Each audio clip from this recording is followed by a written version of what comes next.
The ancient Sumerian tablets describe the stories of the gods, their adventures, deeds, and battles, leading to the creation of the heavens, the earth, and humanity. Many of these stories are interpreted to be describing planets and the formation of the early solar system. And in many ways, the theories appear to add up.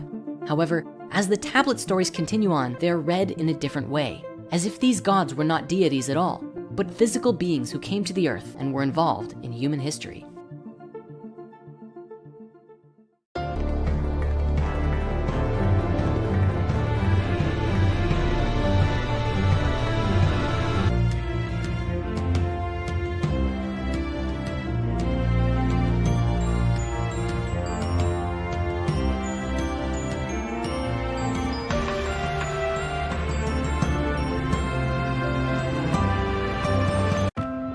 When we're looking into the stories and interpretations of the Sumerian tablets, there comes a point when we have to change our perspective as to the nature of who or what these gods were. For so long now, we've been observing the interpretations where these deities are essentially a storytelling method to explain the creation of our solar system in the form of planets.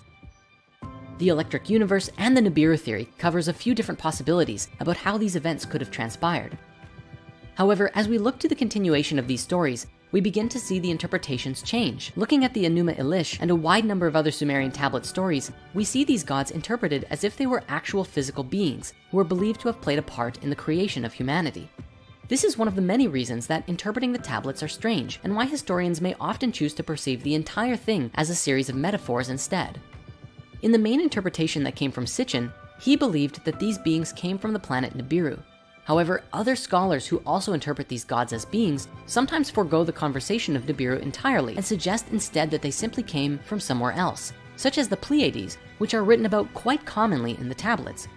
Keep this in mind as we move forward, because while we'll be focusing on the general interpretations here, there are tons of variations and ideas about how this could have played out. Going back to the Enuma Elish, it ends with Enki or Ea creating humanity because Marduk commissioned it so. In other Sumerian stories, we find a similar description, except it is Enlil in the place of Marduk, because Marduk replaced Enlil in the Babylonian version. Enlil and Marduk are very similar though. They are both considered the supreme leaders of the Anunnaki. The only main difference is that Marduk is Enki's son and Enlil is Enki's half-brother. But herein we find perhaps one of the biggest criticisms of Sitchin's work. Sometimes Ea or Enki appears as a planet, and other times he seems to be a flesh and blood deity. It can be very confusing. Now, I suppose it doesn't really matter if we're looking at the entire story as an allegory, but observing it as actual historical events can definitely cause confusion in this regard. So for the sake of telling the story, we'll be using the name Ea to express the planet and Enki to describe the physical being. Just be aware that if you look these up online, you will find many places where their names overlap with each other in the mythologies. To that end, most of the deities you'll find have multiple names anyways. Enki is also known as Enkig, Nidamud, and Ninsiku throughout the various tellings. And as we previously described, he was the god of water, mischief, crafts, wisdom, and creation. Enlil, his brother on the other hand, was known as Elil and Nunamnir, and he was the Sumerian god of the air and was more powerful than any other elemental deity, eventually being worshipped as the king of the gods. He was also the son of Anu, and together, the three of them formed a triad which governed the heavens, earth, and underworld, or alternatively, the universe, sky and atmosphere, and the earth itself. After Anu, Enlil was the most powerful of the Mesopotamian gods, keeper of the Tablet of Destinies, which contained the fates of both gods and humans. But in that case, who was Anu? And what were the Anunnaki? That's a great question. But before we can answer it, we're going to have to look at another question first. So let's do the time warp again and return to that burning question from so long ago.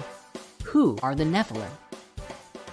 As we discussed, the Bible speaks of these people or beings called the Nephilim.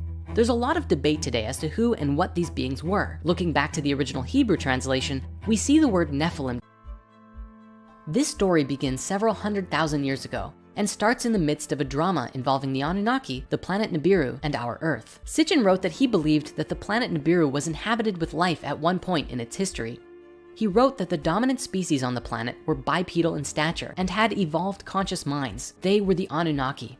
these beings were said to be much bigger than we are today, with the women being about 10 to 12 feet and the men being 14 to 16 feet tall, which you might recall relates with the various levels of consciousness we explored way back in Spirit Science 11 and 12. The Anunnaki were not immortal, but they had exceptionally long lifetimes compared to what we're used to. Sitchin's translations estimated their lifespan to be somewhere between 360,000 and 500,000 Earth years. However, another scholar, Lawrence Gardner, suggested the Anunnaki only had lifespans of 50,000 years. The Anunnaki have been described in several different ways. Most commonly, they are depicted as tall, bearded men, and sometimes there are women and children depicted as well. However, they sometimes are interpreted to have been crocodile-like in nature or with reptilian features. If you're familiar with a lot of New Age ideas, you might have heard of the idea of reptilians, which are said to be bipedal lizard creatures and are usually the antagonists in the human story. However, just as there are reptile humanoid statues from ancient Sumer, so too are the Anunnaki also depicted as bird-like, which Sitchin believed was simply their space helmets. Either way, both of these depictions of the Anunnaki, as reptiles or birds, are scarce, with the tall bearded men version being the most prominent. I do believe that regardless of what these beings look like, it's the bearded image of these so-called deities that gave us our common Christian image today, God as an older gentleman with a long beard. To that end, even Sitchin fought the idea that the Anunnaki were reptilian beings, and this was because he wanted his theory to fit with the Bible. To him, the gods could not be in the form of the biblical serpent. Nevertheless, these different depictions have given rise to a lot of online debate about what these beings could look like, if they're even literal physical beings to begin with. Many proponents of the reptilian theory suggest that these beings are actually shapeshifters as well and can change their form at will, which is why there are different depictions of them throughout history.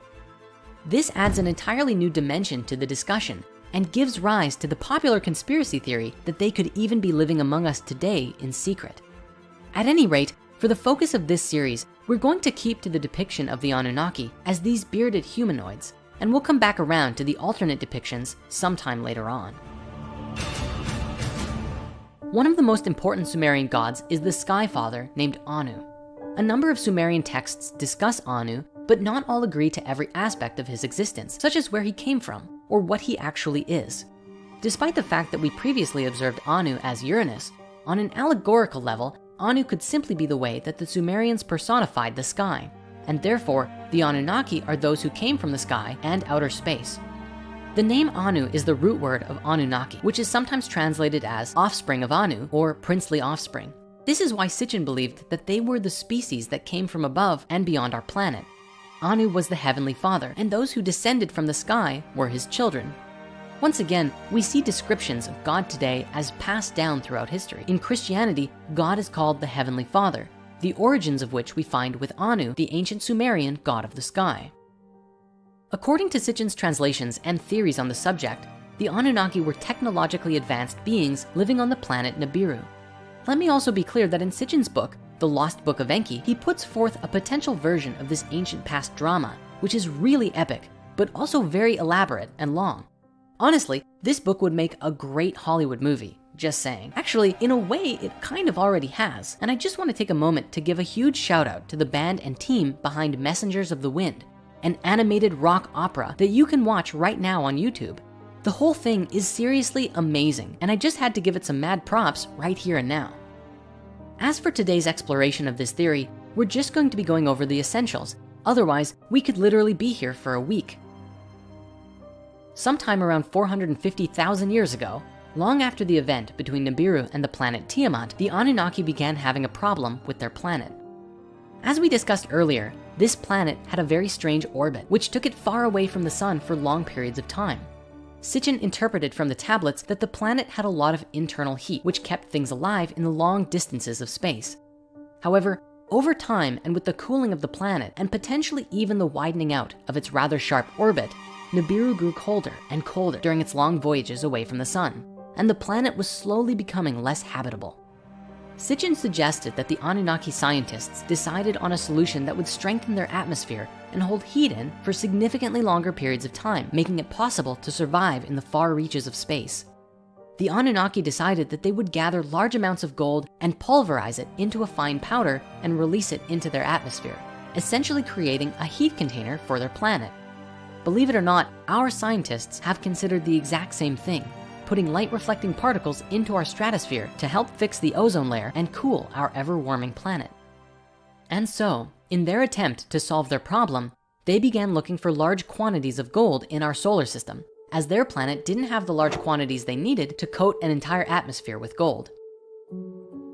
The Anunnaki had the capacity of space travel, though Sitchin believed that at the time, they weren't much further advanced than we are right now, since they didn't seem to have the ability to travel to other solar systems in their search.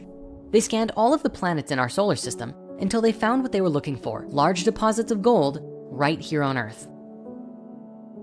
As the story goes, when Nibiru first came into our solar system, the Anunnaki would deploy a team of workers to Earth's orbit with one singular purpose: to mine gold. In the process of doing this, they also established a way station on Mars, which would help in shuttling the gold back to Nibiru once it was mined. Sitchin also believed that they had, during this time, built the face on Mars as a monument to an Anunnaki who had died there, after playing a pivotal role in finding the gold which was going to save their planet. To lightly touch on the subject of the face on Mars, when you investigate this yourself, you'll find two prominent stories. One is the official response from NASA, which says that it's just a natural rock formation which, due to the way the light was hitting it at the time of the photograph, created this image of a face, but ultimately, it's just an illusion. Generally, those who question this perspective are often subject to ridicule, and so of course we have to go there.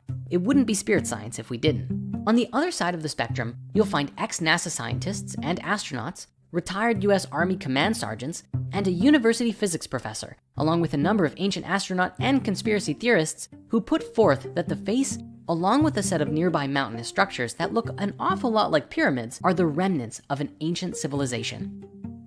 Now, please know that I fully understand this is a huge claim and one that we don't take lightly. So please allow me a moment to share with you what we've come up with while investigating this whole thing. In a lecture given in 2009, Bob Dean, a retired command sergeant major, said the following. Ladies and gentlemen, my government, NASA, NASA, which many of us in the United States say stands for never a straight answer, proceeded to erase 40 rolls of film of the Apollo program. The flight to the moon, the flight around the moon, the landings on the moon, the walking guys here and there. They erased, for Christ's sake, 40 rolls of film of those events. Now we're talking about several thousand individual frames that were taken that the so-called authorities did not have a right to see. Oh, they were disruptive, socially unacceptable, politically unacceptable.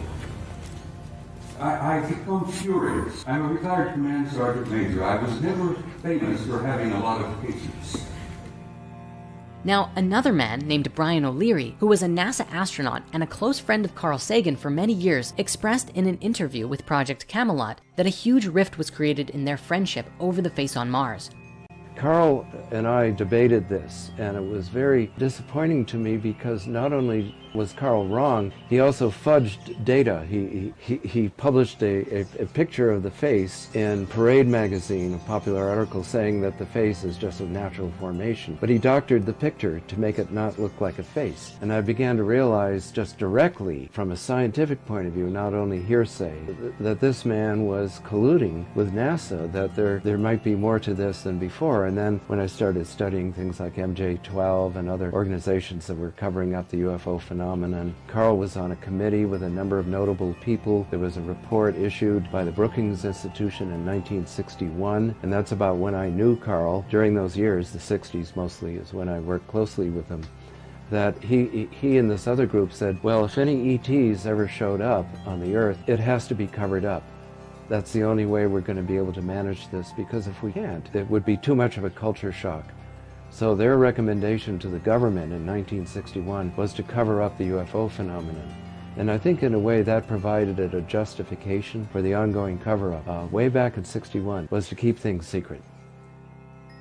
But Bob and Brian aren't alone in their claims. We also find very accomplished scientists and mechanical engineers who are involved with NASA who basically share the same story. We'll share some links in the author comments so that you can read up on all of these responses to Cydonia and the face on Mars. And with that, it's about time we return to our story. Now in the Enuma Elish, it says that Marduk placed 300 Anunnaki in the heavens and 600 on the earth, or the netherworld, depending on the translation. And all of these Anunnaki were led by 12 leaders. Sitchin believed that this was attempting to describe that there were 600 worker Anunnaki who came to earth to dig the gold, who were led by 12 supervisors or bosses. The 300 gods in the heavens were believed to be another 300 Anunnaki who stayed in orbit on their mothership above the surface of the planet, similar to how we have the International Space Station in orbit today. To begin their mission, the Anunnaki first went to the Middle East. Sitchin believed it to be in the area of present-day Iraq, where in 7 days they established Eridu. Eridu is commonly believed to be the oldest Sumerian site across all of Mesopotamia. And is it possible that this is where the 7 days of creation come from in Genesis? Either way, it was here that they established their headquarters. For the gold, however, they went to mine a specific valley in Southeast Africa, where the largest natural deposit of gold was known to be. Of the 12 supervisors, Enlil was the leader of the whole operation, and Enki was second in command. The Anunnaki carved deep into the earth and dug large quantities of gold. Then, every 3,600 years when planet Nibiru came around, they would shuttle the gold to their homeworld and return to digging while Nibiru traveled its orbit again. Now, according to Sitchin and supporting theorists, they dug for a very long time, about 100,000 to 150,000 years before the rebellion took place. Somewhere between 300,000 and 200,000 years ago, the Anunnaki workers rebelled against their bosses. They did not want to keep digging in the mines. One can easily imagine them saying, "We've been digging gold for 150,000 years and we're tired of it, we're done." The rebellion presented a problem for the supervisors and something had to be done. This is where Enlil and Enki come into the story in a very prominent way. If you recall, in the original Sumerian story, we had two versions of the conception of humans. In one, it was Namu's idea, and in the other, Enlil told Namu the idea, who gave it to Enki. So as our story goes, during the time of the rebellion, Enki's mother communicated with Enki while he slept, sending him a vision saying, "Oh, my son, arise from thy bed, from thy slumber. Work what is wise, fashion servants for the gods." Due to the variations, it's not clear about where the true origins of this vision come from, but nevertheless, Enki awakens from this vision-filled slumber and suggests creation of servants for the gods. According to the story, Enki himself creates human beings out of a mixture of clay and the blood of the slain Kingu. This is another time where we have two different interpretations converging on each other, because earlier we saw how Kingu was interpreted to be the moon, but now Kingu seems to be a being with flesh and blood, for it is with Kingu's DNA that provides the necessary ingredients for human genetics. What is Kingu, really? Looking at the rest of this description, we see a few more possible interpretations. To some, the term clay doesn't mean like physical clay, but earthly matter, including pre-existing life. And many believe that this line actually means that humans were created in a synthesis of Anunnaki DNA and the DNA of the highest form of primitive life available on the earth. This then would suggest that humans weren't necessarily created, but came from a modification of an earlier hominid species, which was most likely either Homo erectus or Homo heidelbergensis. For years, we've been struggling to find the missing link between our species, Homo sapiens, and our predecessors, and this search is still taking place today. Perhaps this is our missing link. What's especially interesting about this is the timeline, because we currently understand that Homo sapiens emerged roughly 200,000 to 300,000 years ago, which is said to be right about when the Anunnaki rebellion took place. Throughout the tablets, genetics and the transformation of the human being are recurring themes. In the Flower of Life books, which originally put a lot of different pieces together in these stories, Drunvalo puts forth another piece of information that is very intriguing. He describes that in order to create a new species, you need both a father species and a mother species. Just like in order to create a child, you need a mother and a father.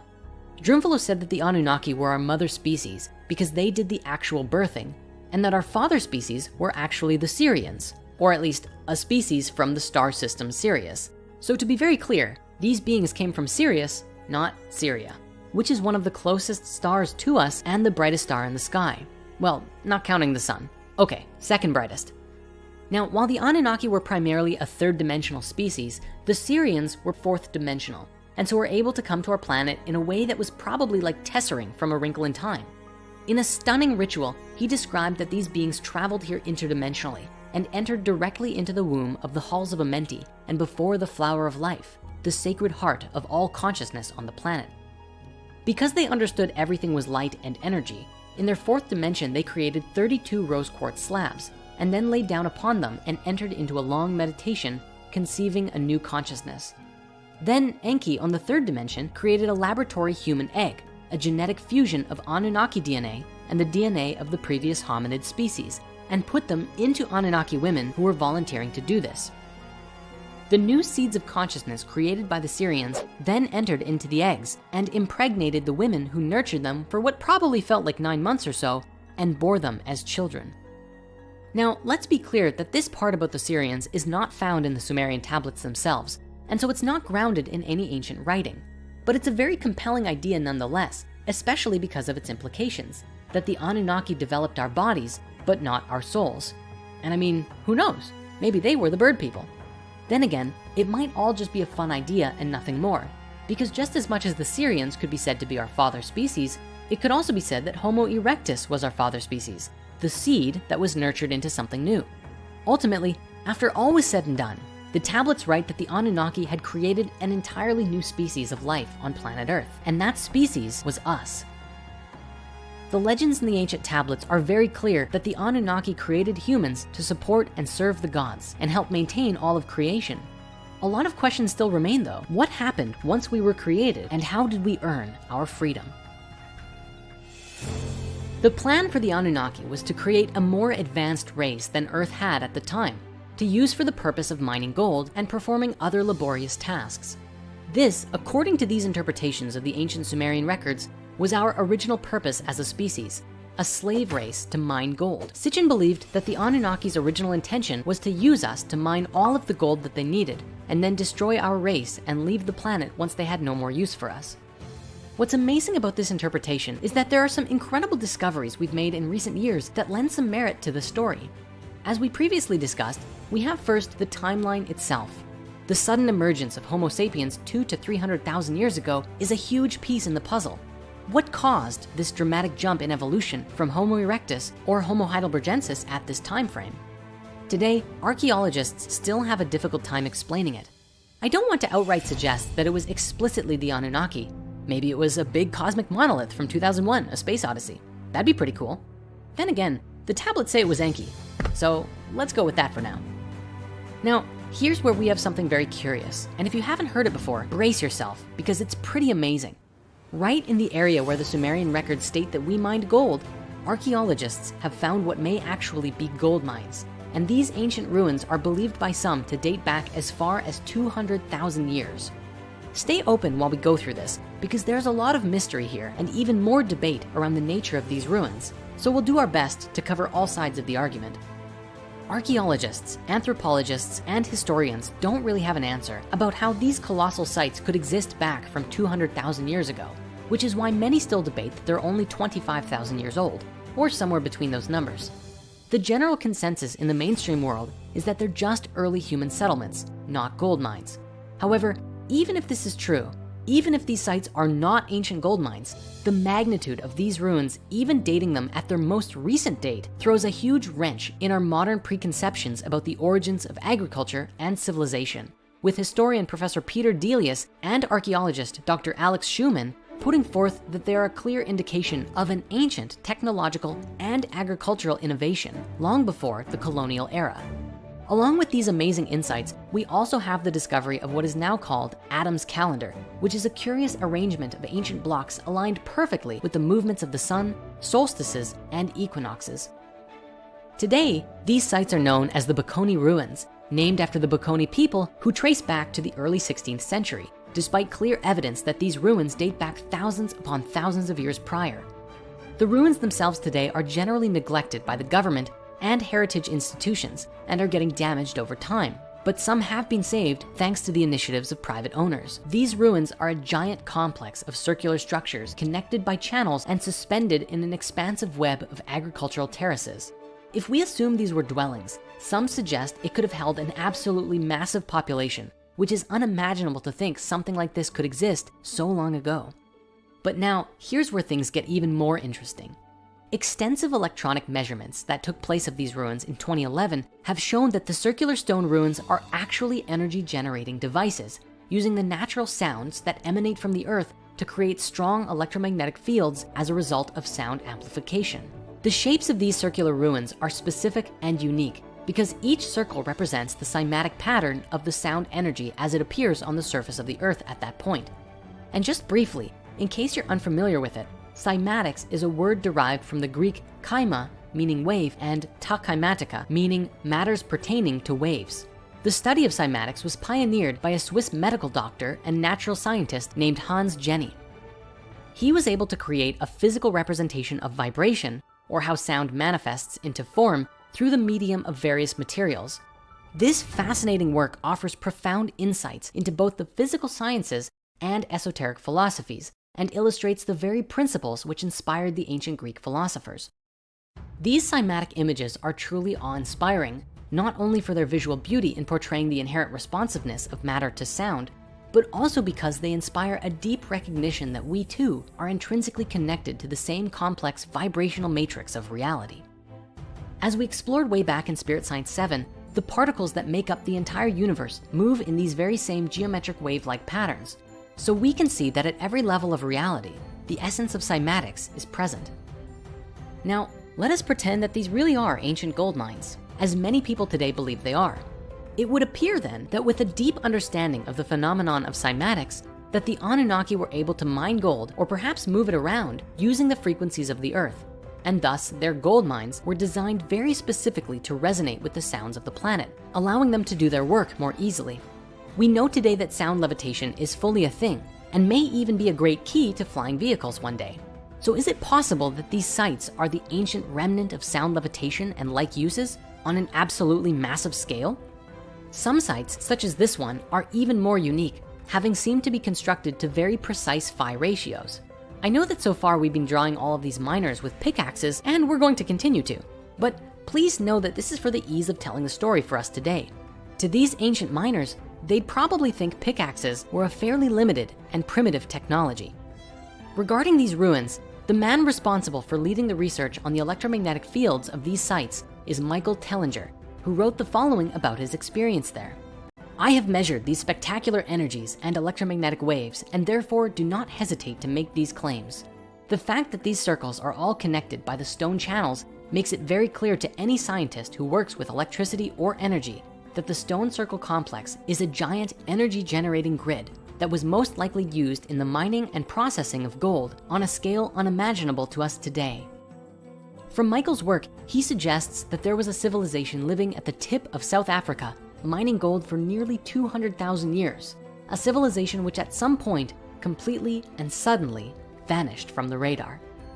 Now, for those of us today who don't believe these stories are true, we must ask the question, what in the blazes were ancient primitive humans doing with all of that gold? What did we use it for? Keep in mind, the general consensus is that at this stage in human evolution, we were purely hunter-gatherers. It was not until after 9,500 BCE that the 8 so-called founder crops of agriculture appear, and these ruins are dated significantly older than this. We know today that gold is a very soft metal, and not really something that we could use like other metals, certainly not if we were so primitive, as most of the world's historians agree that we were. Critics often put forth against Michael Tellinger and his claims that these sites could not possibly be gold mines because there is no ancient artifact that we know of today made of gold that exists before 4,600 BCE. Then again, if the Anunnaki were shipping the gold off to their planet or wherever, it would make sense that humans wouldn't be crafting things out of it anyways. It is most certainly an extremely unique puzzle, made even more amazing by the fact that Sitchin wrote the Anunnaki were mining gold in Southeast Africa way back in 1976, long before the discovery of these sites truly came to light. For all of the people who claim that Sitchin didn't even know how to read the tablets and all of his interpretations are wrong, I pose the question, how is this even possible?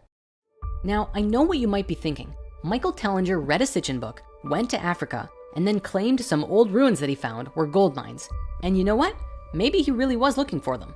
However, if we consider that he is correct and that the energetic and cymatic readings of the site truly do indicate that they were gold mines, then it really does call us to reevaluate everything we think we know about human origins. The back and forth between historians and archaeologists on this, and even naming the ruins after the Baconi people, reminds me of exactly the same thing that happened around the age of the Sphinx. Today, Egyptologists stand definitively behind the idea that the Sphinx was built around 2500 BC by the pharaoh Khafre, despite significant archaeological evidence, such as the weathering patterns on the Sphinx, that prove it is significantly older, at least 12,000, if not 35,000 years old. The way that skeptics treat Sitchin and his work, you'd think he was just throwing darts at a map, and wherever they landed was wherever he pegged the story to take place. But if those ruins truly are the remnants of gold mines, then we have to ask the question, was Sitchin actually able to read the tablets better than everyone else in recent history? Today, most historians believe that the Sumerian tablets don't speak of gold mines at all, and that Sitchin essentially just made it all up. In the 12th planet, Sitchin explains his reasoning, which actually has to do with Apsu, also written as Abzu. If you recall, Apsu is regarded as the aquifers under Mesopotamia, and Sitchin translated him to actually mean the sun. But after Enki took the throne, Apsu became a location rather than a deity. Sitchin writes, the Sumerian term Abzu, which scholars have accepted to mean watery deep, requires a fresh and critical analysis. Literally, the term meant primeval deep source, not necessarily of waters. According to Sumerian grammatical rules, either of two syllables of any term could precede the other without changing the word's meaning, with the result that Abzu and Zuab meant the same thing. The latter spelling of the Sumerian term enables identification of its parallel in the Semitic languages, for Za'ab has always meant and still means precious metal, specifically gold in Hebrew and its sister languages. The Sumerian pictograph for Abzu was that of an excavation deep into the earth mounted by a shaft. Thus, Ea was not the lord of an indefinite watery deep, but the god in charge of the exploitation of Earth's minerals. This is a very curious correlation, considering that gold is often called the royal metal, sacred in ancient times, and is the metal most commonly associated with the sun in ancient alchemy, and very often related with solar deities. So we see Apsu firstly written as the sun, and then a physical metal commonly identified as the metal of the sun and sun gods. Wowsy, but you know what? Our discoveries don't end there. Let's now shift the conversation for a moment to explore one more curious relationship between what we know today about human history and the story from these tablets. There is a colloquial mitochondrial Eve theory that scientists first presented in the early 1980s. By 1987, a publication by scientists Kahn, Stoneking, and Wilson revealed that the matrilineal source of our common DNA lineage dates back between 140 and 200,000 years ago.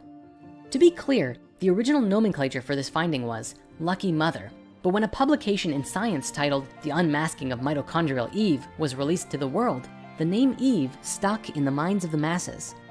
Just to make sure there's an understanding of these results, they refer to a common matrilineal mitochondrial line, a common root for all humans. What's so interesting here, and why this research has relevance to this part of the story, is that the first collective person happened to come from the same exact time frame and valley that humans were mining gold in. The latest research on this from 2013 serves only to create an even more robust data set to support the original date and region of mitochondrial Eve.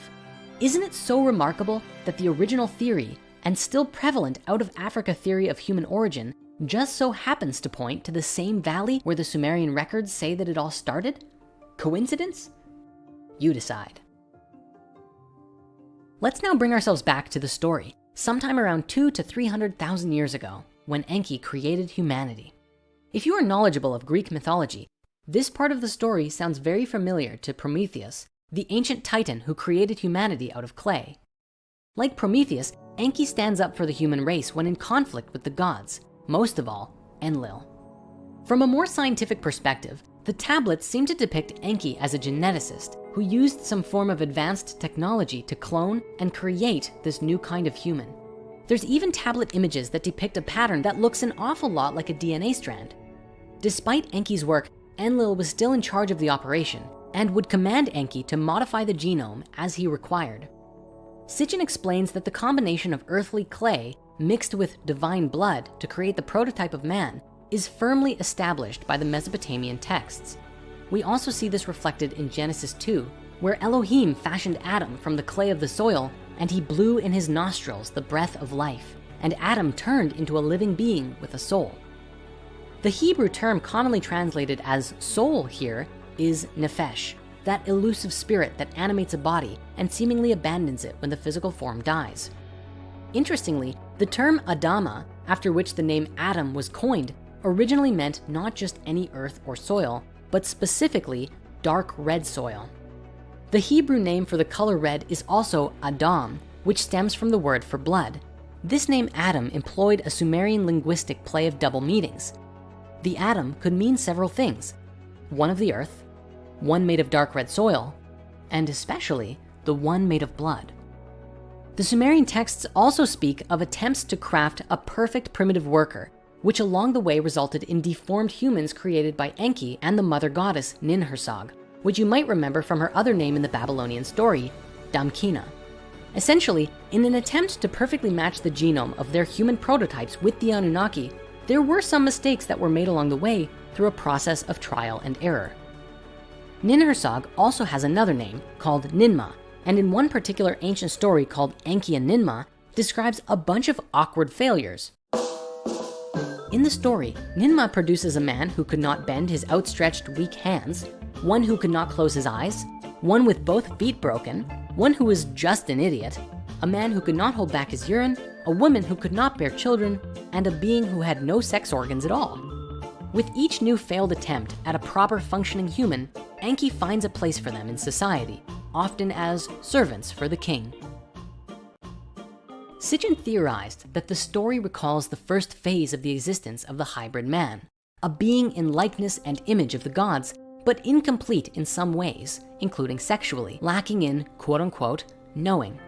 However, they were still useful to the Anunnaki's plan as servants in some way, shape, and form. According to this theory, for many thousands of years, Enki continually cloned and created new proto-humans who would grow up to become minors. However, these beings were sterile. They could not reproduce. During the period in which they grew into adults, these first humans were placed in an area where they could be contained and not leave. Sitchin believed that it was only when they grew up enough to be useful to the Anunnaki that they were transported to the mining area in Africa. I will also fully acknowledge that there's some discrepancy in this idea though, because the story of Enki and Ninmah specifically says, Ninmah took clay from the top of the Abzu in her hand, and she fashioned from it first who could not bend his outstretched weak hands. The use of the location Abzu here though suggests that the creation of humanity actually took place in Africa, which also aligns better with the mitochondrial Eve discovery that we looked at earlier. Perhaps then it's just the other way around, and that after fashioning these servants, they were found useful to the Anunnaki in other ways than mining, and were transported to Mesopotamia to help work in and maintain Eridu or other locations nearby. Either way, it's believed that the location where these slaves worked in Mesopotamia was a place called which is the root word for the biblical Garden of Eden. There's a few ideas about this translation though. Today, most modern scholars translate the Sumerian term Eden as steppe or plain, suggesting it refers to a large field, I guess. Sitchin, on the other hand, translated Eden to mean home or abode of the righteous ones. At any rate, it's what happened in this location where things get intense. A dispute was growing betwixt the gods. You see, Enlil is often described as the oppressor of humanity, a bit of a patriarchal overlord who commanded the slaves. Enlil is said not to really care about humanity though. He just wants to mine gold, destroy humanity, and go home. The tablets even say that he orchestrates a massive flood to wipe out humanity, a subject that we'll get to shortly. Enki, on the other hand, is described as humanity's champion. Enki cares about humanity and sees them a bit like his children. And while they've been producing all of these sterile slave humans to mine gold and till the fields and all that stuff, in secret, he has been continually refining and developing the human genome to produce the perfect human, one who is capable of reproduction and living as its own sovereign species. This story says that Enki finally discovers the perfect genetic pairing and that a real human is achieved. On the subject of the creation of the first humans and this land of Eden, there are two Sumerian myths I'd love to share with you. The first being Enki and Ninhursag, and the second being the Atrahasis. Now, the story of Enki and Ninhursag is a bit long, so we're just gonna summarize the essence of it here. Basically, in the story, there is a paradise land called Dilmun. The story begins with what you might call not safe for work content. So I'm just gonna gloss over that for now and say that eventually, Enki eats 8 unique plants in this sacred paradise land. Unfortunately, the goddess Ninhursag considers this act to be a terrible sin. In a way, these are a bit like forbidden plants, and so she causes 8 of Enki's body parts, including one of his ribs, to suffer. Soon, he is on the brink of death. Enlil, along with a magical talking fox who I'm imagining was just adorable, takes up Enki's cause and persuades Ninhursag to relent. Ninhursag returns to Enki and asks him 8 times, "My brother, what part of you hurts you?"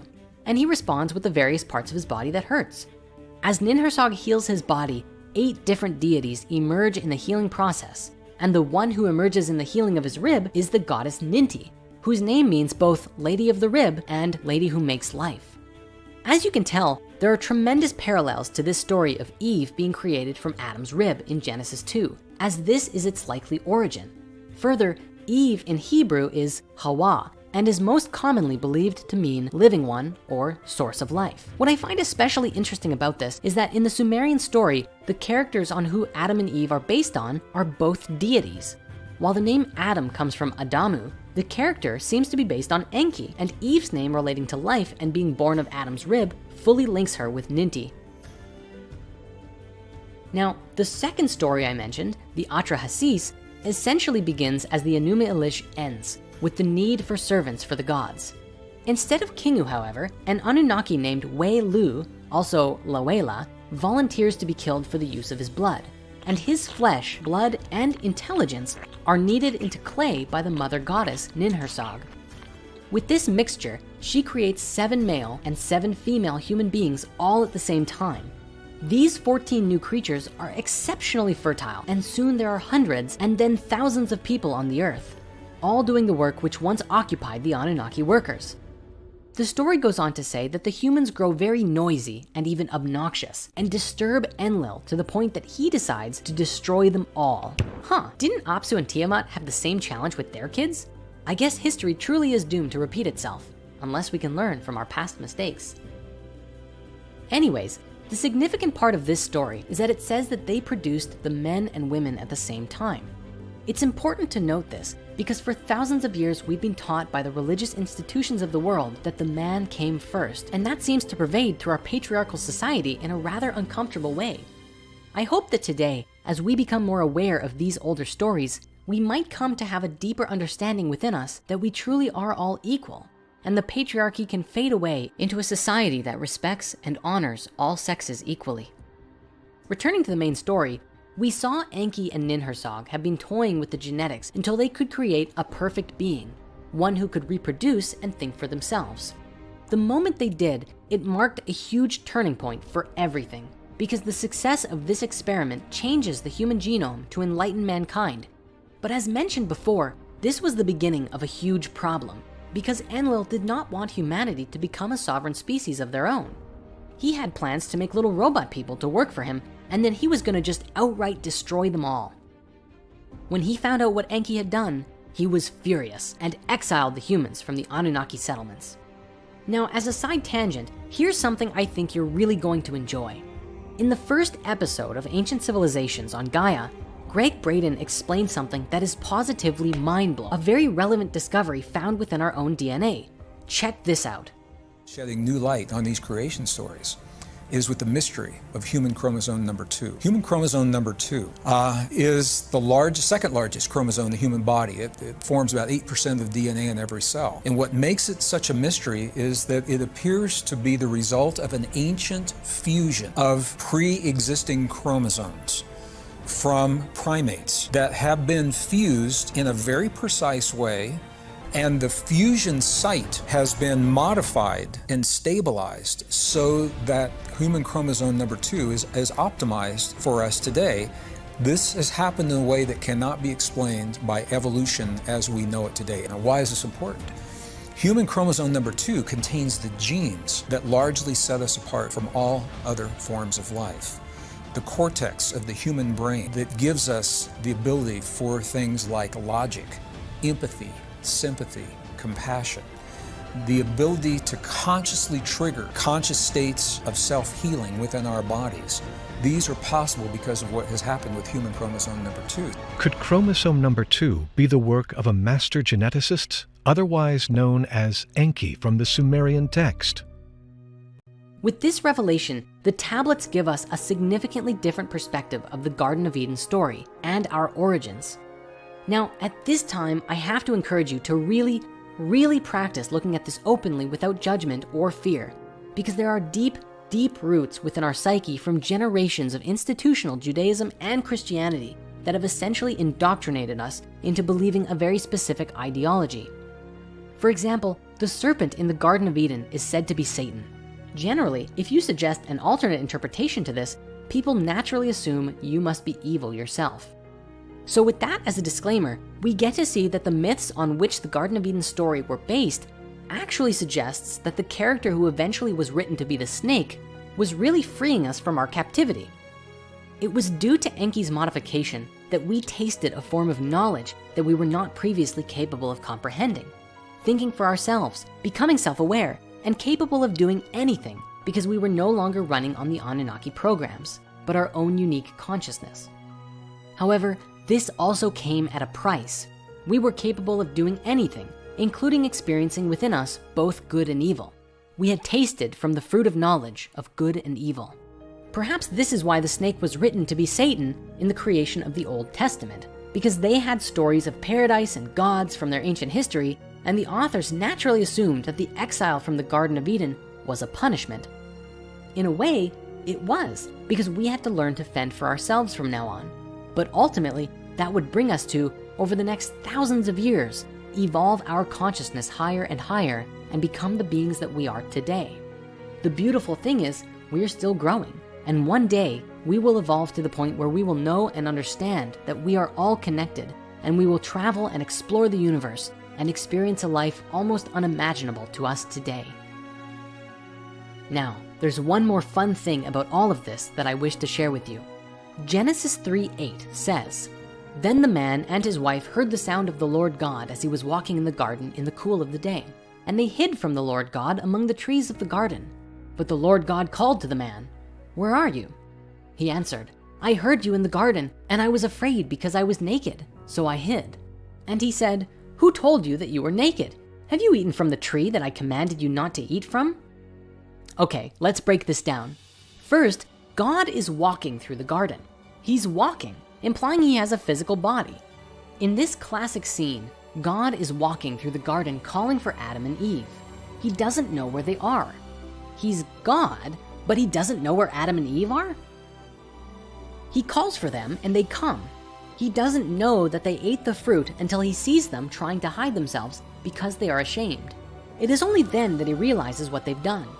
Now, is it just me, or is it a little curious that a being considered an omnipotent creator deity would both have a body, misplace his creations, and then not know what they'd been up to while he was out? On top of that, the name used for God in the original Hebrew Bible is Elohim, and this is a word which is not actually singular, but plural. It gives support to the idea that the God the Bible is describing was not a singular being, but a race of beings, or at least multiple physical beings. And as we saw earlier, when Enlil found out what Enki had done, he was furious. But regardless of what Enlil had commanded, human beings were created, and this set them on a path. Humanity stepped into a new beginning, free of slavery, and into a journey of self-discovery. What's more amazing is that all of this was inscribed in the Sumerian tablets over 2,000 years before the Bible was ever written down.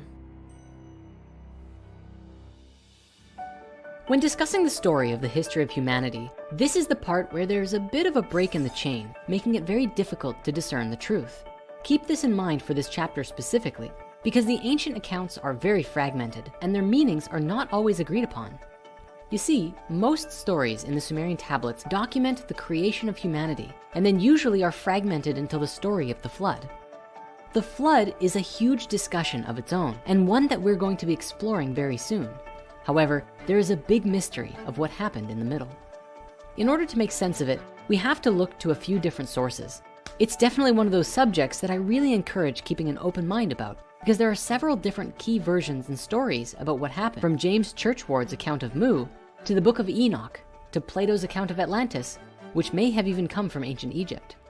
Along with that, we will also touch upon the Emerald Tablets of Thoth and other myths and legends from around the world, and of course, Drumvalo's account from his books, The Ancient Secret of the Flower of Life, which, as we mentioned before, did an amazing job of putting a complete story together only a few decades ago.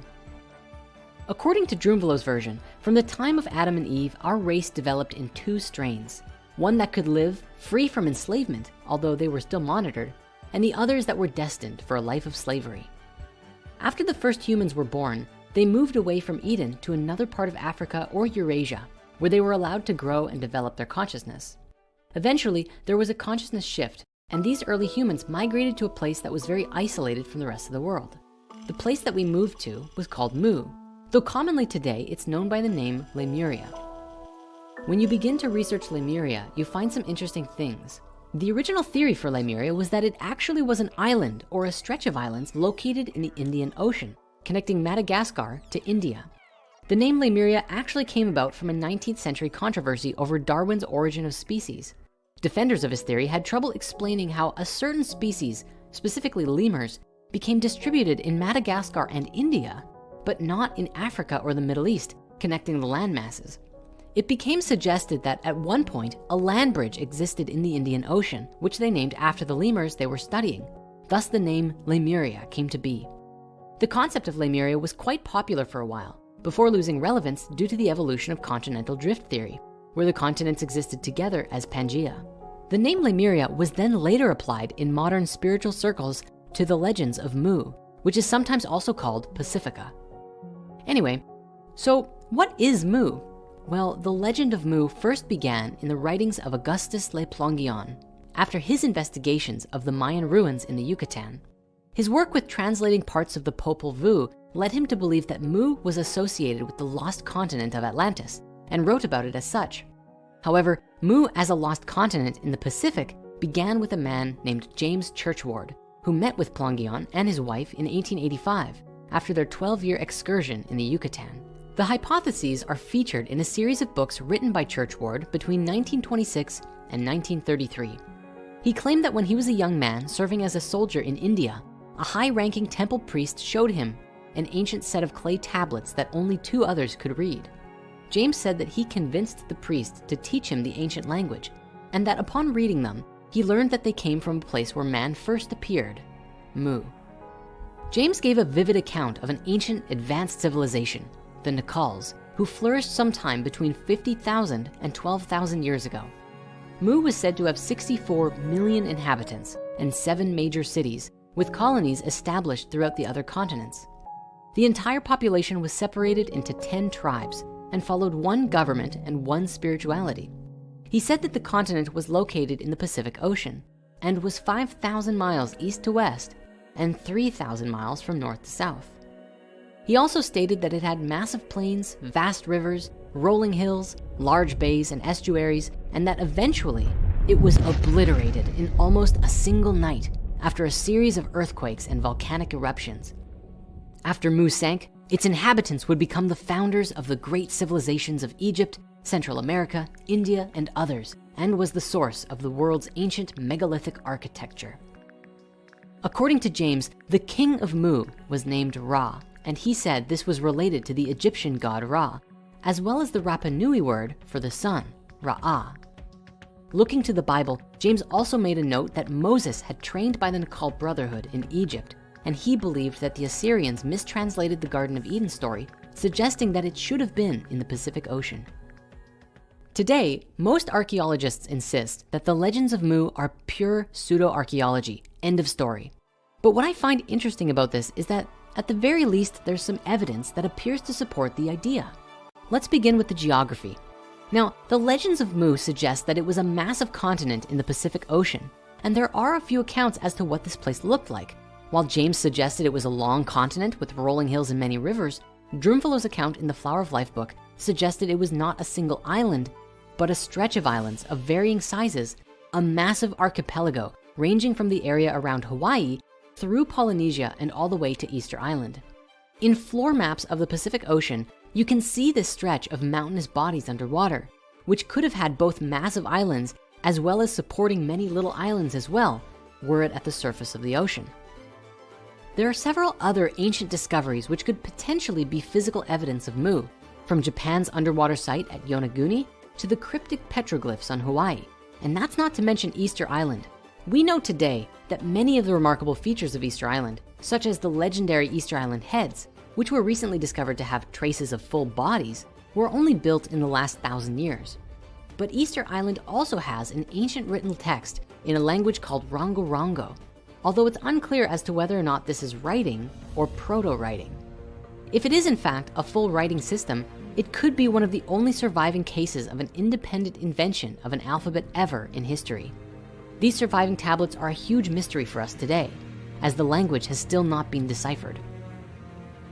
When we put these findings together, it seems to indicate higher levels of advancement in ancient cultures than we currently understand, which is made even more interesting because of the remote location seemingly in the middle of nowhere. Looking to the Rapa Nui people of Easter Island, we actually find a similar story to the legends of Mu. In one of their creation myths, we find a story of a great and beautiful continent that they called Hiva. One night, the king of Hiva received a message in a dream that his land would sink, and sure enough, this vision came to pass. Thanks to the king and his dream, however, the people were guided to a new land, which was Easter Island, and there they survived the disappearance of their homeland. Historical and scientific investigations on the people of Easter Island suggest that Polynesians from the Marquesas Islands traveled from the west to their new home, but the date is unknown, with estimates for their arrival ranging anywhere between 300 to 1200 AD, perhaps even further back given the lack of evidence. This seems to show that the myth of Easter Island has more historical truth to it than mere fable. They did in fact migrate to Easter Island, and one wonders what other parts of the myth may also prove to be true.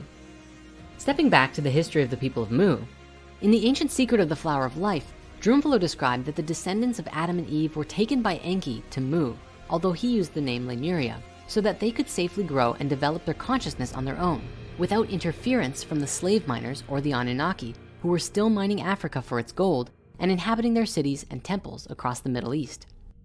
There are a few different theories regarding the timeline of Mu. Some theories place Mu's existence from about 75,000 years ago to 30,000 years ago, and it was at that time that it sank and Atlantis rose.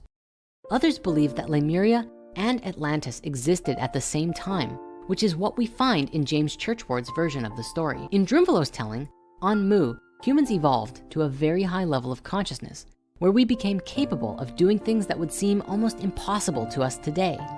Supposedly, we experienced a reality where matter was less dense and more permeable to our thoughts and feelings. And so we were able to levitate, move through solid objects, and other amazing feats. In a way, we were kind of like young deities. He also wrote that on this continent, the first mystery school was created. It was founded by two people who discovered the gift of immortality, who then taught this ability to approximately 1,000 others before the time came when Mu sank. This event is described as a terrifying cataclysm, which we find two predominant versions for depending on the timeline. James Churchward suggested that the main mineral of the landmass of Mu was granite and was honeycombed with huge shallow chambers and cavities filled with explosive gases. And due to volcanic activity underneath the continent, it released tremendous explosions, causing the continent to sink. As with most legends of a lost civilization, the stories all describe that Mu or Lemuria, for one reason or another, sank beneath the waves, leaving no remnant of it behind, and the survivors made their way to new homes. And one common theory about where they went was a new continent called Atlantis. Sort of a fun side note here. Do you remember way back in the original human history movie where we started by saying, well, this? This story spans back hundreds of thousands of years into our past. It talks about Tiamat and Nibiru, the Nephilim, seeding the human race, Adam and Eve, and the children of Lemuria. This portion of the story is really interesting, but not the most crucial to know. We're not going to be covering this at this time. We are, however, going to be picking up the story at the end of Lemuria and discussing the events of Atlantis up to present day. Well, guess what? We're here. I'm so happy to at long last bring some context to the beginning of that particular story. However, there's still more to cover that we previously hadn't. And for those who haven't seen the original human history movie yet, we'll make sure to cover the basics as well so that you won't be left out. Though, you can always go watch that one right after this is done. It was at this point that another mass migration occurred, where the children of Mu found a new home, and they called it Atlantis. So, Atlantis. The best place to start here is with the origins of this myth. The first account of Atlantis actually came from Plato in his writings called Timaeus and Critias from about 360 BC. He discussed an ancient kingdom called Atlantis located on an island in the Atlantic Ocean, somewhere beyond the Pillars of Hercules in the modern-day Straits of Gibraltar. Today, the modern consensus around the story is that Atlantis is purely fictitious, a parable used for educational purposes or to glorify Athens in the eyes of Plato. And while most people believe this, there are those who suggest otherwise. It's rather interesting that Plato, who is the earliest surviving source for the story of Atlantis, tells us that he got it from his relative Solon, who in turn got it from the ancient Egyptians, and that they spoke of a time 9,000 years before the time of Solon. That's 9,600 BC, or 11,600 years before the present. Academics think that Plato made it all up. But if Plato made it all up, it's extraordinary that he chose that date and that time, around 12,000 years ago, because that was absolutely at the peak of the meltdown of the last ice age, when there was indeed global flooding. The story of Atlantis tells the tale of a maturing humanity who had developed a civilization on a large island often believed to be in the Atlantic Ocean. In the Flower of Life books, Drunvalo shares this image of Atlantis, a rough generalization of what it might have looked like. We also find this diagram inside the book of the Emerald Tablets, of which we'll be looking at shortly. But with that said, it's been widely theorized that if there is an ancient lost civilization, it's most likely hidden somewhere under the ice in Antarctica.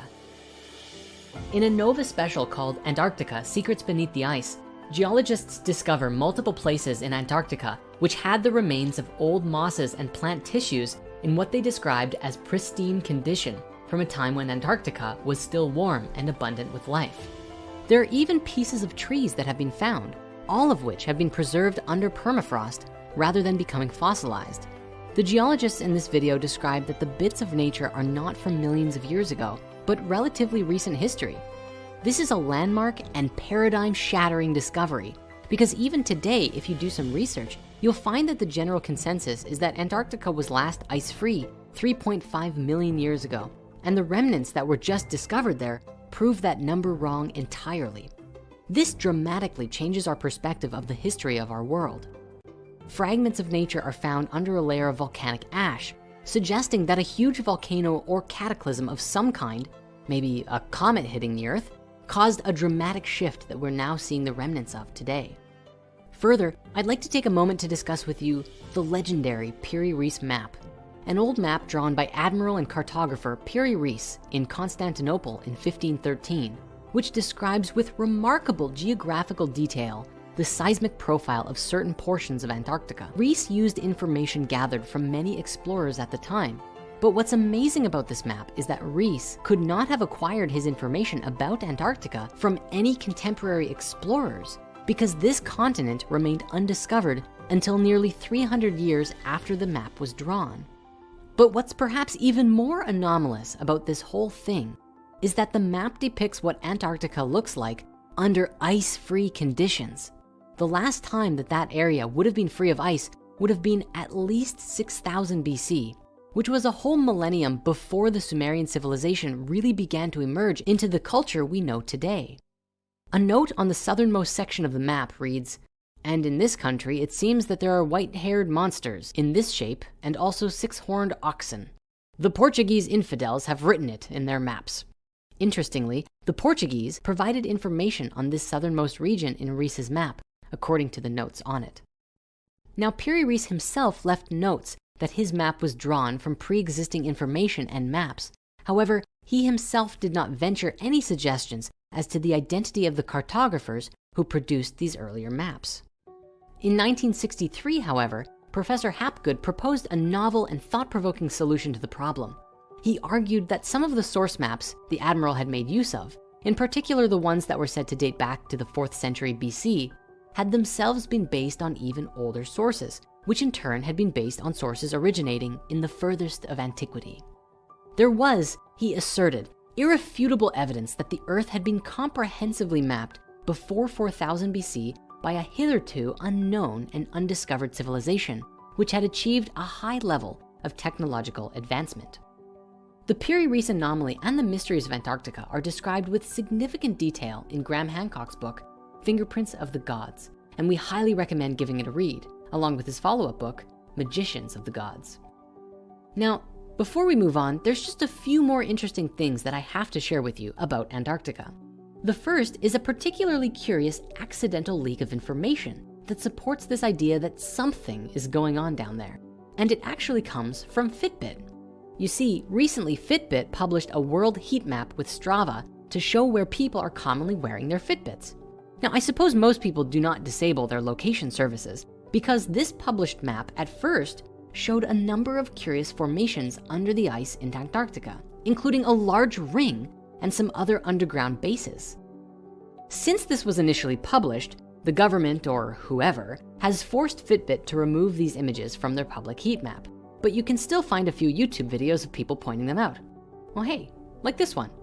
Finally, in the last several years, photos that were taken using Google Earth were publicized, causing more than a few heads to turn. Here is one that shows a rather curious formation that is clearly not natural to the environment. And here is one that looks more than a little bit like a pyramid. Many were quick to suggest that this was a remnant of some Atlantean civilization, but many critics were quick to put forth that it was just a four-sided mountain, and that pyramid-shaped peaks are very common, such as the Matterhorn in the Alps and Mount Bullenstinder in Iceland as notable examples. And while there's no question that these are mighty mountains, this one in Antarctica is significantly cleaner. There's just no comparison really. It's much less rigid than any of the examples the skeptics give to try and debunk it. But look, it might just be a convenient mountain. We don't claim to know either way, but it's interesting to look at and ponder, wouldn't you agree? Now, along with all of these ancient discoveries and the revelation of our distant past, there is also the conversation of the Richat structure, sometimes called the Eye of the Sahara or Heart of Feathers in Arabic, which is commonly believed by many today to be a remnant of Atlantis. There's actually some pretty strange coincidences about it that have led many people today to assume the connection. You see, in his writings, Plato explained that the central city of Atlantis was sectioned into 3 rings, each with a large moat of water between them. And this is what draws many people to believe the Richat structure to actually be Atlantean remnants. For as we look at it from space, it really does appear almost exactly like Plato's account. But there's a little bit more to the theory than just looking similar. In a nutshell, according to Plato, the first king of Atlantis was known as Atlas, who divided his kingdom among his brothers and eventually created the vast empire that occupied much of the known world.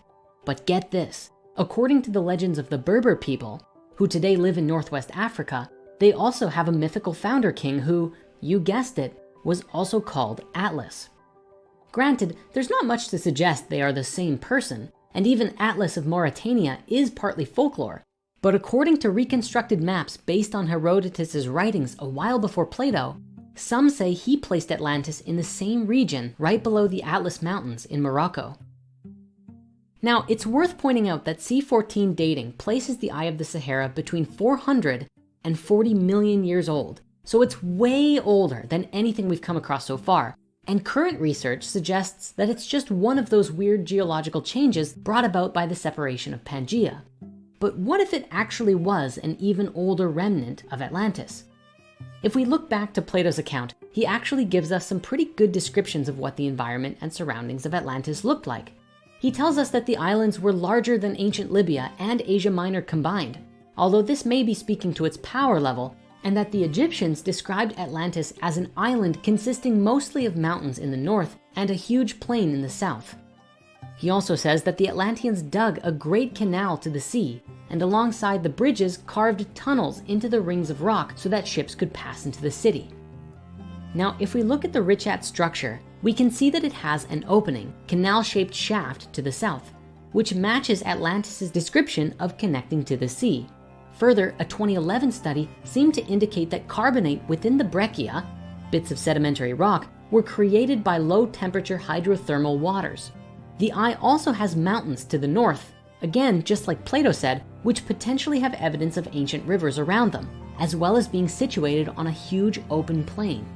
Really, the surrounding mountain shapes and steep drops are uncanny resemblances to the description. What's more, geologically, the surrounding area is apparently full of red, black, and white colored stones, which Atlantis was said to have a lot of. Archaeologically speaking, the Richat has huge amounts of Archeolian and pre-Archeolian artifacts present along the northwest of the Outer Ring. It really is a mystery how these early Stone Age artifacts got here, as neither recognizable midden deposits nor man-made structures have been recognized. But the current theory suggests that the area was either used for only short-term hunting and stone tool manufacturing, or the artifacts got diffused and moved there by different glacial cycles.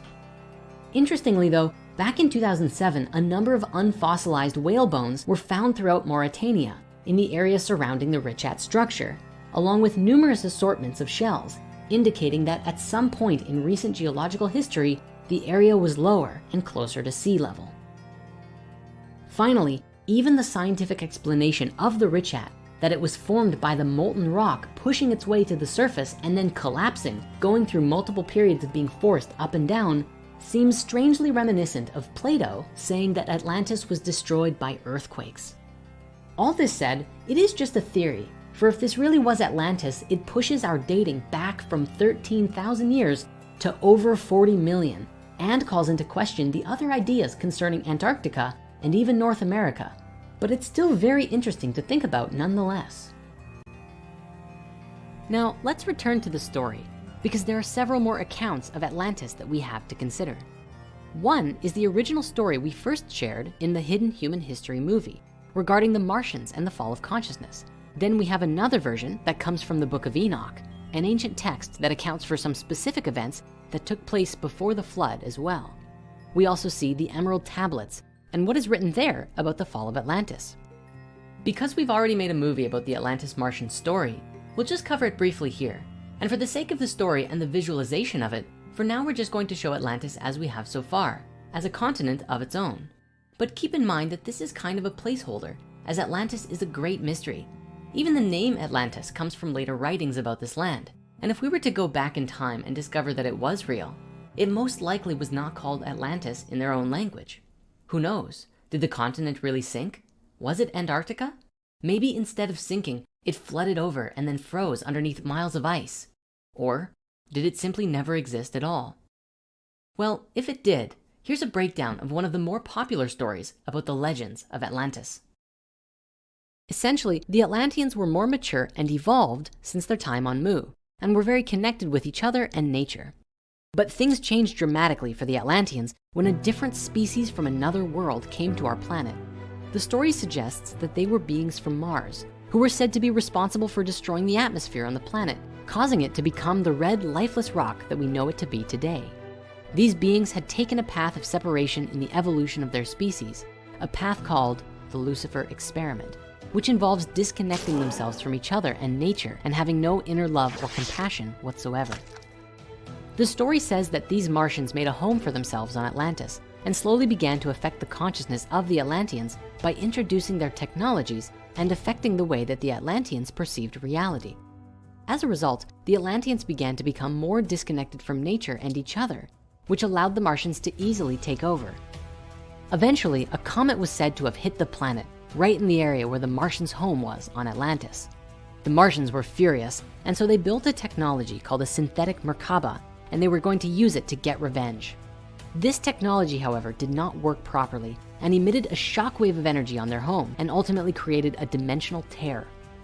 This caused a tremendous catastrophe for all of the life on Atlantis, and the beings living there became very sick, with consciousness and energy from other dimensions being pulled into their world. The result of this was a huge fall in consciousness, which coincided with a global pole shift, a geomagnetic reversal. A massive shift took place. Save for a few spiritual masters, all of humanity fell to a lower state of consciousness, as low as you can go and still survive. In the process of this, their memories were erased, just as a magnet can wipe the information on a hard drive. Now, this may seem far-fetched, but it isn't impossible. One particular study provides good evidence that humans can perceive the magnetic field around them even as weak as the Earth's itself. A follow-up study found that the mechanism behind this are magnetized particles in the brain. Researchers concluded that for such an ability to exist, it must have had some evolutionary purpose. Interestingly, some studies have even indicated that two major geomagnetic shifts may have had an impact, not only on our evolution in the past, but also had a role in extinction events ranging from the early Quaternary period to the early Holocene. This study found that a large global geomagnetic reversal event called the Lechamp event 44,000 years ago and another unnamed event 13,000 years ago both coincided with mammal extinctions, which were impacted by a weakening of the Earth's magnetic field, leading to higher ultraviolet radiation. This may not only coincide with the sinking of Atlantis, but also the theorized timeline of the sinking of Mu.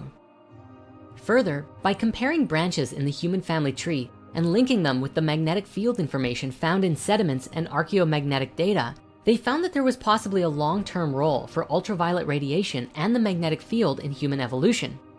That said, the concept of memory erasure could have various meanings.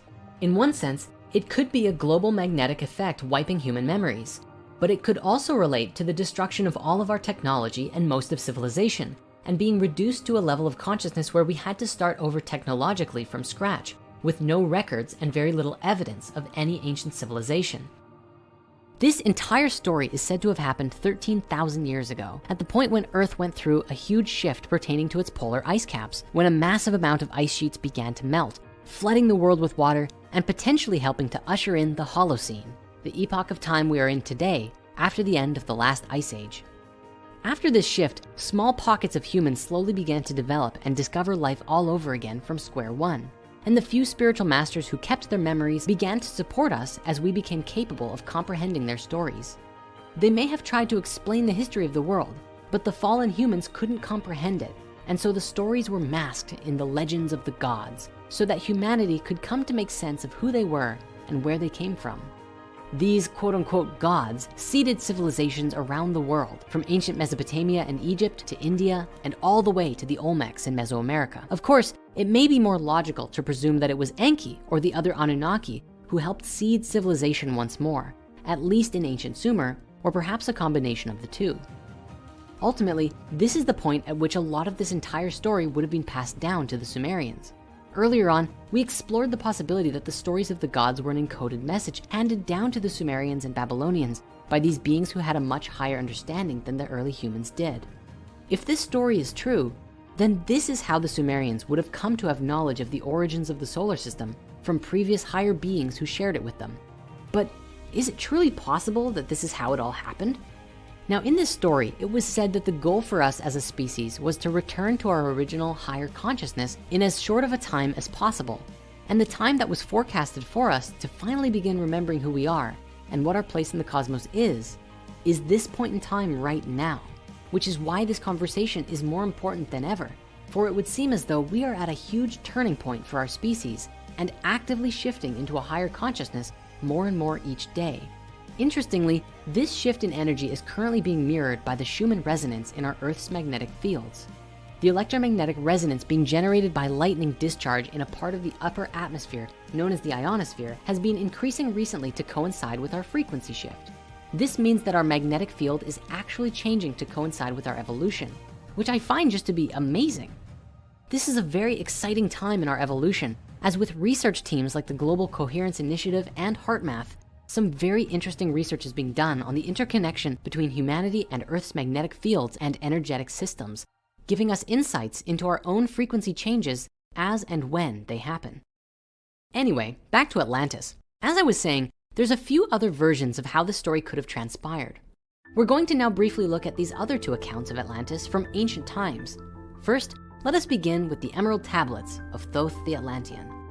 These are said to be 12 ancient tablets which are under the care of a secret society in Egypt who have vowed to protect the sacred wisdom inscribed upon them. The tablets are said to have been written by Thoth, who presided on Atlantis before the fall and whose Atlantean name was Chiketet Arlik Vomalites. The tablets were supposedly translated by a man named Dr. Doriel. Of course, these tablets are believed by many to be a hoax, for no modern picture of them actually exists, and they're not on display in any museum. Critics of this work point out that Doriel seemed to write these tablets based on the occult Theosophist society and other spiritual teachings and channelings, along with a few ideas thrown in found within H.P. Lovecraft stories. And those connections do seem to be valid. Yet, even if the tablets themselves are not truly authentic, it would seem as though they are predominantly based upon a number of wisdom teachings. Doriel also provided a rich account of Atlantean culture, which could have been channeled, but of course, It's unclear if any of it is grounded in truth.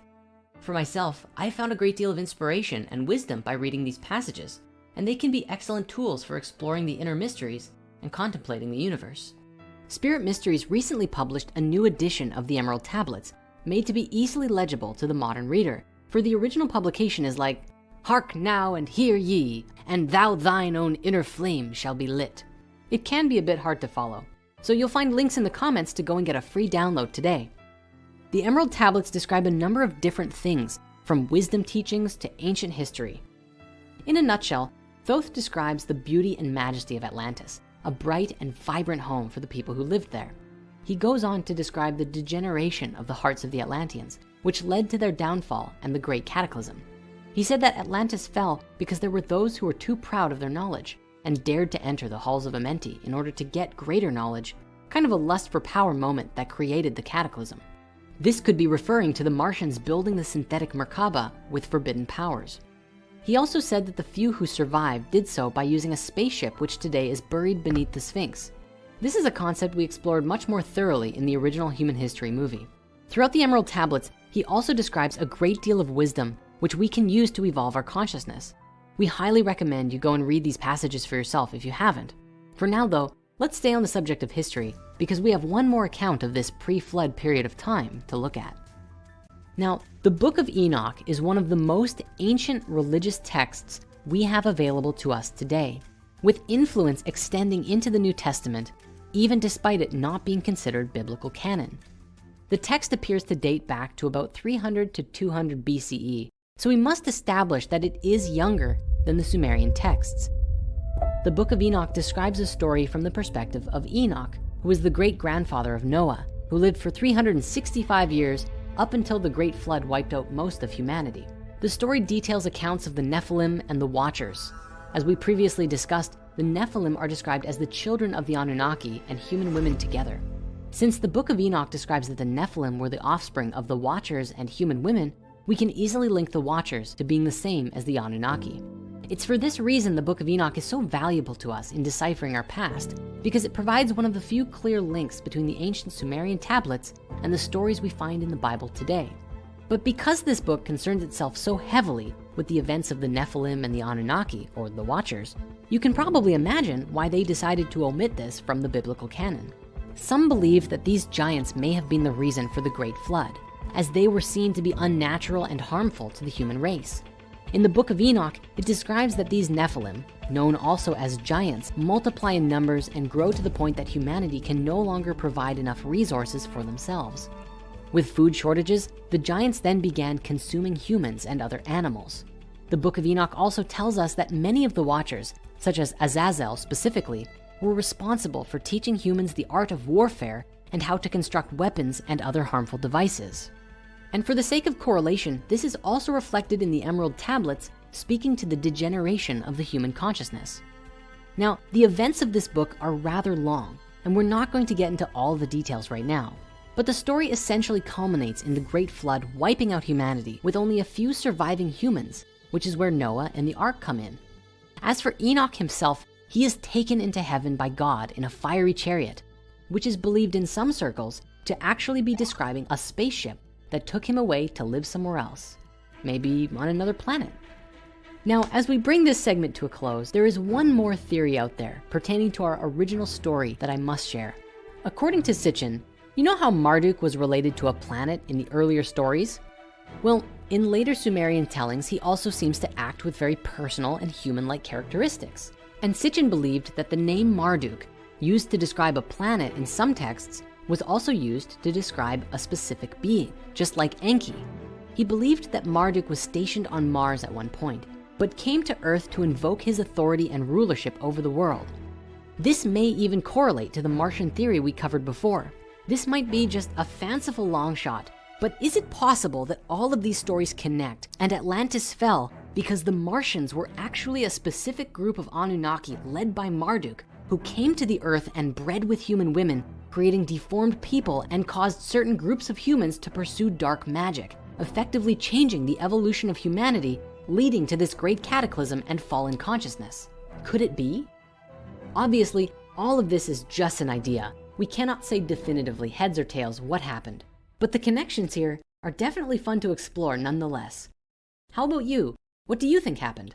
Make sure to let us know in the comments of this video. Now, this story is not over yet. We still have at least one more massive anomaly we have to look at. The point in history when all of these stories line up with each other.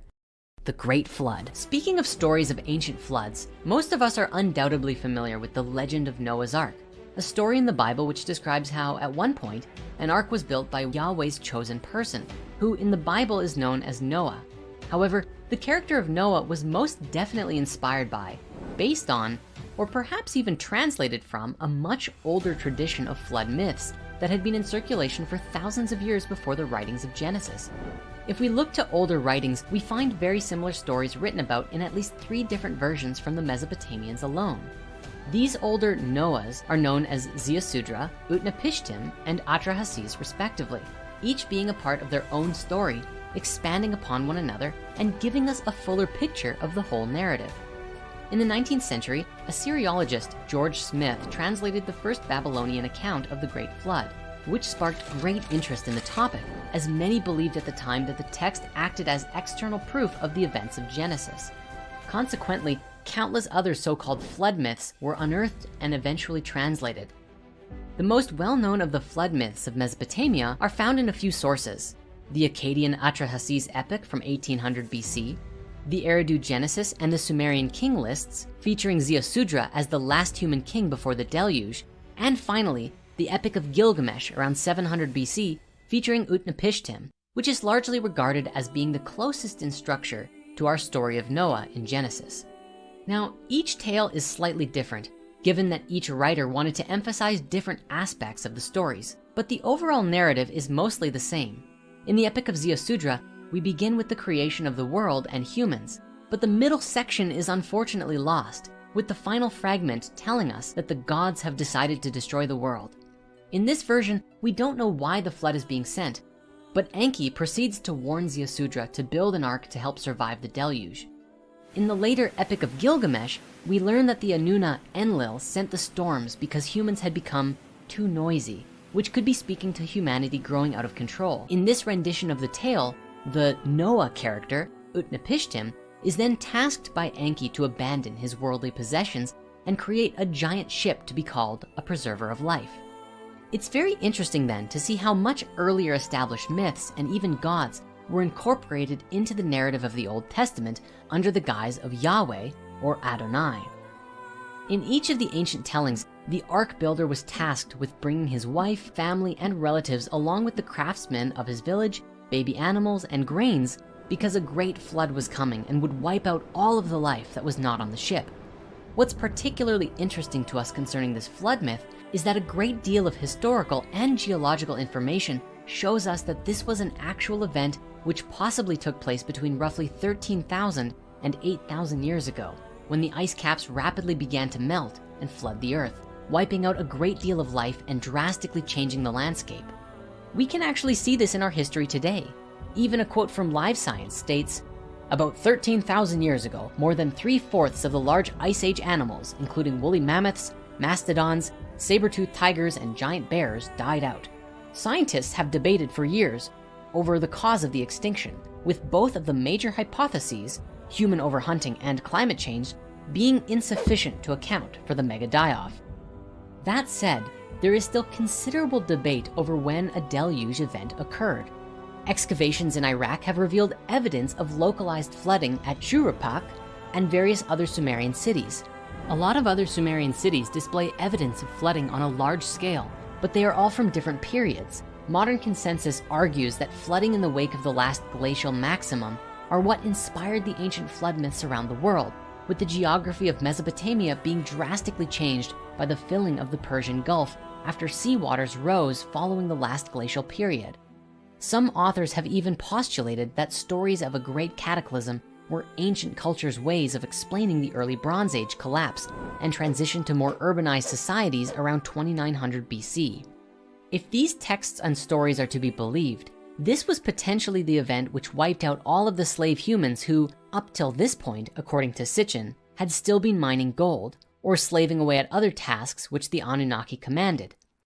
It was during this shift that the Anunnaki retreated from their earthly settlements, with Enki's last act being to support humanity and help us to survive the flood and shift in consciousness so that we could resettle and begin inhabiting the earth, this time without being isolated to any particular area, free to roam and inhabit the earth as we desired. It is believed that about 6,000 years later, they delivered information and wisdom of their existence to humanity through a messenger, seeding ancient Sumer with knowledge of their species and human origins. Curiously, the legend of a massive flood is actually not exclusive to Middle Eastern mythologies, but in fact is written about all over the world in countless different ideologies and cultures. In China, we see a story of a great flood that supposedly lasted for 2 generations, wiping out everyone save for those who moved to live in the mountains. In Central and South America, there are a number of ancient myths of floods wiping out almost all of the people, save for a scarce few who repopulate the earth. And as we looked at, there are even several stories across Mesopotamia, which all share a similar common thread. We actually don't have enough time in this singular video to explore all of the flood myths of the world, because we would probably be here for hours just on that one topic alone. Generally, in most of the flood stories, it is the gods or a specific god who brings the flood to wipe out humanity, either to start over or because we have displeased them somehow. For those interested in really diving into the various accounts, however, Graham Hancock has explored the world flood myths to an exceptional detail in his book, Fingerprints of the Gods, which again, we highly recommend reading. And speaking to this, there is an even more prevalent theory that brings all of these stories together and describes similar global events in history when the ice caps melted and the water rose tremendously, wiping out all or most of life. Geologists agree that by 8000 BC, the great Wisconsin and Worm ice caps had retreated. The Ice Age was over. It has been postulated that the deluge myth in North America may be based on a sudden rise in sea levels caused by the rapid draining of prehistoric Lake Agassiz at the end of the last ice age about 8,400 years ago. However, the 7,000 years prior to that date had witnessed climactic and geological turbulence on a scale that was almost unimaginable. The few scattered traces of surviving humans must have led lives of constant terror and confusion, with periods of time filled with violent floods and climatic changes. The bulk of the animal extinctions took place between 11,000 and 9,000 BC, when there were violent and unexplained fluctuations of climate, which geologist John Imbrie has called a climatic revolution.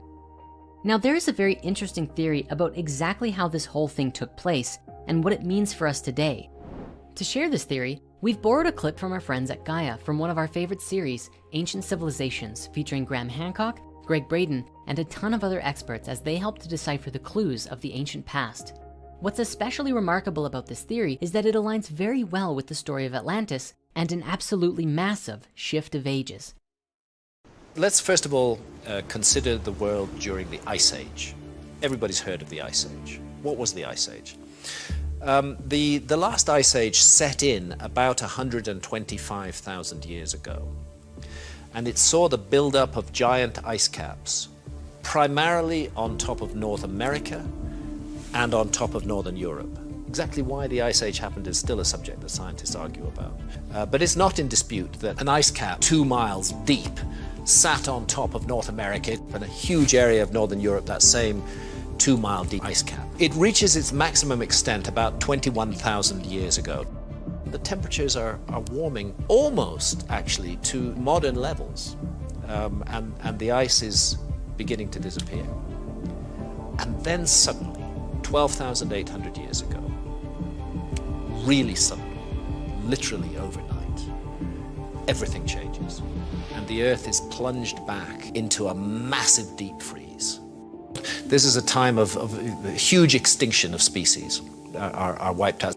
The new evidence that is providing coherent sense to this is called the Younger Dryas impact hypothesis.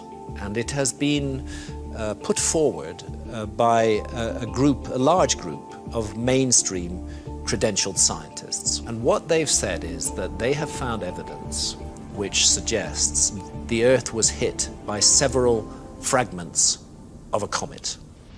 For a long time, the comet was out there. It was probably a very spectacular visual presence. but it wasn't hitting the Earth. But 12,800 years ago, by which time that comet had begun to fragment, had broken up into lots of fragments. And the estimates are that 4 of those fragments hit the North American ice cap. It's literally beyond imagination. That instant of impact would have created so much heat that it would have melted large areas of the North American ice cap and sent the water flooding south.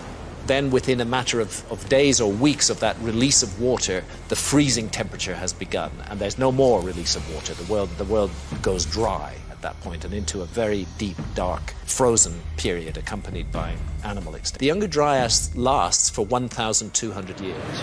It lasts from 12,800 years ago to 11,600 years ago.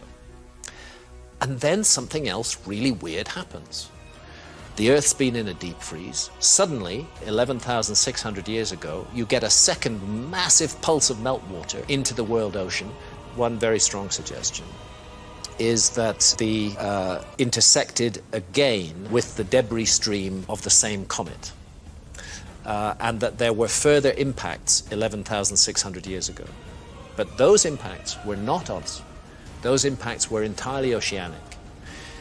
You get big comet impacts in an ocean, and what you're going to get, as well as extraordinary tidal waves, what you're going to get is a massive amount of water vapor thrown up into the upper atmosphere. And that water vapor creates a greenhouse effect, which accounts for the very radical warming of the Earth. It has to be rather intriguing that that's the exact date, 11,600 years ago, that Göbekli Tepe is founded. And it has to be even more intriguing that 11,600 years ago is the exact date that Plato gives us for the destruction and disappearance beneath the flood of the ocean of the lost civilization of Atlantis. This hypothesis is further backed up by an independent study featuring over 20 authors, which finds evidence for meteor or comet impacts on 4 different continents: North America, South America, Europe, and Western Asia from about 12,800 years ago in the form of nanodiamonds, spherules, and melt glass consistent with meteor impact. Randall Carlson is a PhD who incorporated the dating of Göbekli Tepe with geological evidence which suggests global flooding. He wrote that if an impact actually hit and there was a cataclysm, you could easily see how an effect of that magnitude would destabilize the Earth for perhaps 1,000 years or so. It's after this window of time that the Younger Dryas geological records shows an abrupt change in climate that we date Göbekli Tepe. But you see, this is not where the expedition ends in the search for answers about the Great Flood, as Graham Hancock has also put forward even more information in his most recent book, America Before. His new work focused on various kinds of evidence from the Americas, mostly from the mound-building cultures of the Mississippi River Valley and exploring the sacred geometry of the Amazonia, bringing to light some connections that seem to indicate that the occupation of the Americas was much earlier than is currently thought, and even appears to share some common concepts in ideology to that of the ancient Egyptians. Now, before we go any further, we should point out that the occupation and colonization of the Americas is a hugely controversial topic and has been described as one of the most agitated, fierce, and fruitless debates in modern archaeology. In fact, there are sites such as the Bluefish Caves and the Old Crow Flats, which demonstrate human habitation in the Americas thousands of years before previously thought, and thus were met with fierce scrutiny. So it's no surprise that Hancock's work is often met with instant rejection. Now, Graham theorizes that a precursor civilization, which he argues were found in the Americas, were wiped out by global flooding, and the survivors of which helped to seed later mythological stories. This idea is made even more interesting by the evidence of dramatic sea level rises during or just before the Younger Dryas. In a nutshell, around 12,900 years ago, the world was warming up from the last glacial maximum and becoming increasingly habitable when a comet entered our atmosphere and broke into several major fragments, many of which impacted the North American ice sheets. The tremendous impact of this comet hitting the Earth would have caused a few key things to happen. First, we would have seen a large amount of freshwater flooding into the lower coastal lands and entering the oceans, disrupting the natural ocean currents and raising the sea levels. Second, we would have a tremendous amount of steam shooting into the atmosphere, along with smoke from any fragments that didn't land in ice and starting fires upon impact. All of this together would block out the sun for a very long time, and this causes a sudden drop in Earth's temperatures. This is exactly what we see happen by climate graphs of that time period. This rapid drop, followed by 1,000 years later, the rising of Earth's climate. To date, no scientific or geological hypothesis comes close to answering the mystery of what caused the spike closer than the comet impact hypothesis. Graham even suggested that if this were to have happened, it's possible that parts of the giant ice sheets, these massive glaciers, could have broken off from the main mass and slid across the Earth slowly.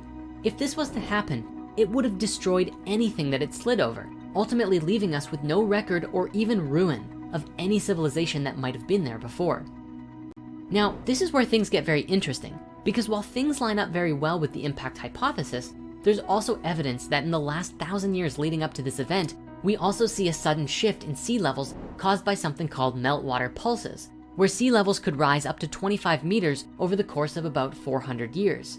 This long, slow, and gradual event would have definitely brought people more inland for sure, but it would have taken some time to happen. The key difference here is that with the Younger Dryas ice sheet, we are seeing a sudden drop of temperatures in a very short amount of time in contrast. Seriously, today we are worried about a climate change of only a few degrees, but based on data from the Greenland ice sheet, the Younger Dryas period dropped about 4 to 10 degrees Celsius in the space of a few decades. There are alternative theories. However, the presence of the nanodiamonds and impact sites really seem to indicate that the comet is the most likely outcome. Other theories include ideas such as the Earth being hit by a solar flare, causing the ice sheets to begin melting, which still disrupted the ocean currents and subsequently caused the temperatures to drop as a result. And along with this, there's another theory that suggests mega meltwater avalanches that could be generated on the surface of a continental ice sheet and produce fast-moving waves of water nearly 100 meters high, traveling at 900 kilometers an hour, crashing into the world and destroying everything in its path. Again, these are all theories, so make sure you do your own research if you really want to go down that rabbit hole. Ultimately, all of these ideas, along with all of the data that we have from the Younger Dryas period, suggests that there was massive flooding and definitely would have been experienced by humans living at that time as catastrophic.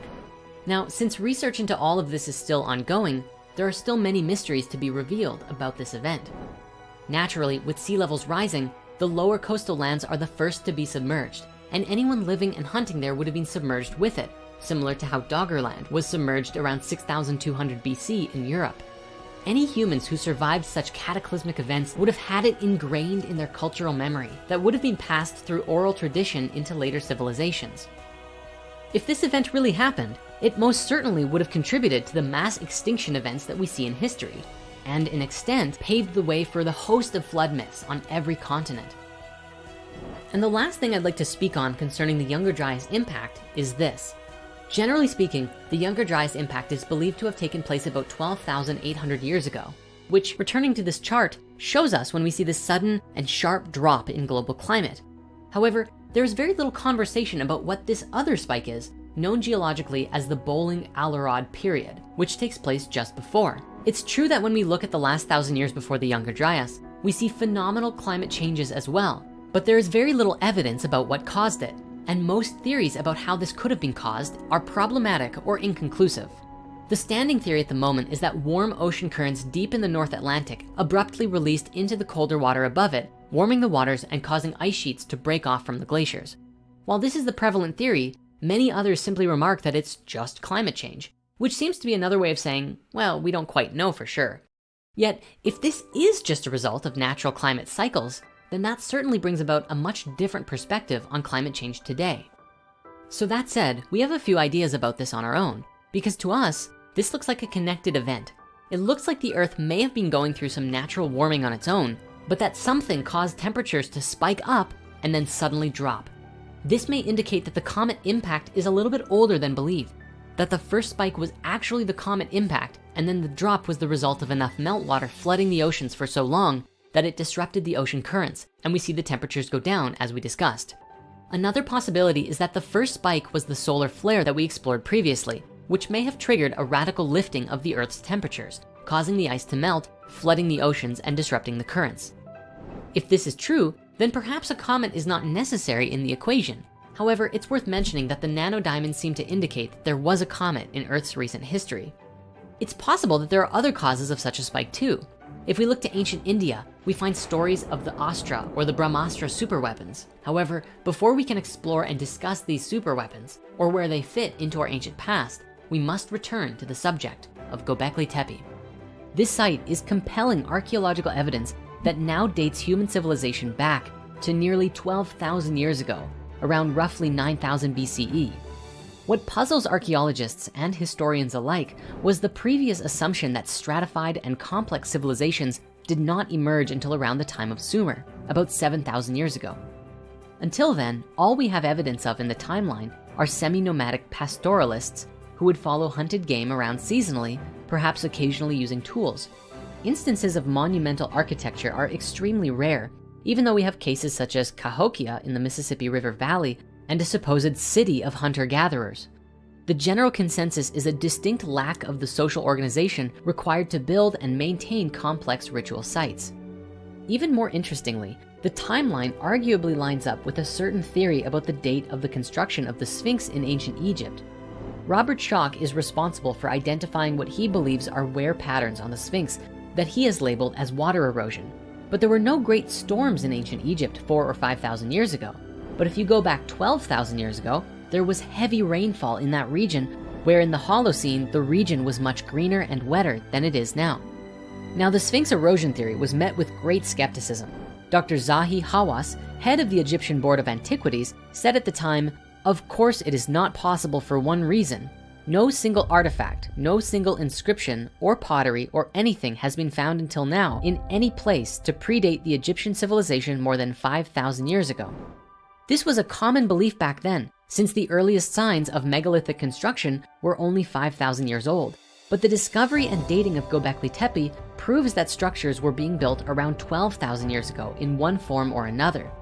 While a lot of work has been done to try and disprove the Sphinx water theory, such as limestone analysis and contextual orientation, what if there really was something even more ancient about the Sphinx? The Sphinx has fascinated people since Cleopatra's times. There are inscriptions from as far back as Ptolemaic Egypt of excavations unearthing the Sphinx in the search for hidden passages. And even today, the mystery of the Sphinx persists. We have no idea what it is, what it's for, and there is nothing we have found that's like the Sphinx at Giza. Who built it? Why? How? Mainstream academics believe it was built in the time of Khafre, based on the likeness of the head and similarity of the temple of the Sphinx, but other anomalies persist. The most basic mystery regarding the Sphinx is how it's missing from the Egyptian records. Egyptians loved to write hieroglyphs. We have writings talking about the purchasing of materials and construction of pyramids, divorce records. There's even a record about how one day there was a woman disgruntled by a piece of bread who tried to fight the traitor. Seriously, meticulous records, including records for all of the temples. Yet no records exist from ancient Egypt about the building of the Sphinx. They just don't exist, not a single word about it in the written records. One thing we do know from an inscription on the ancient Egyptian artifact, the Dream Speller, is that the pharaoh Khafre, who today many believe built the Sphinx, claims that he himself discovered the Sphinx buried in the sand and had his temple built around it. Not only that, but the Sphinx also lines up with the sun for the spring equinox, and the constellation housing the sun circa 5,000 years ago is Taurus. But 9,000 BC or 11,000 years ago, we see Leo in the sky, which may be another clue as to when the Sphinx was actually built.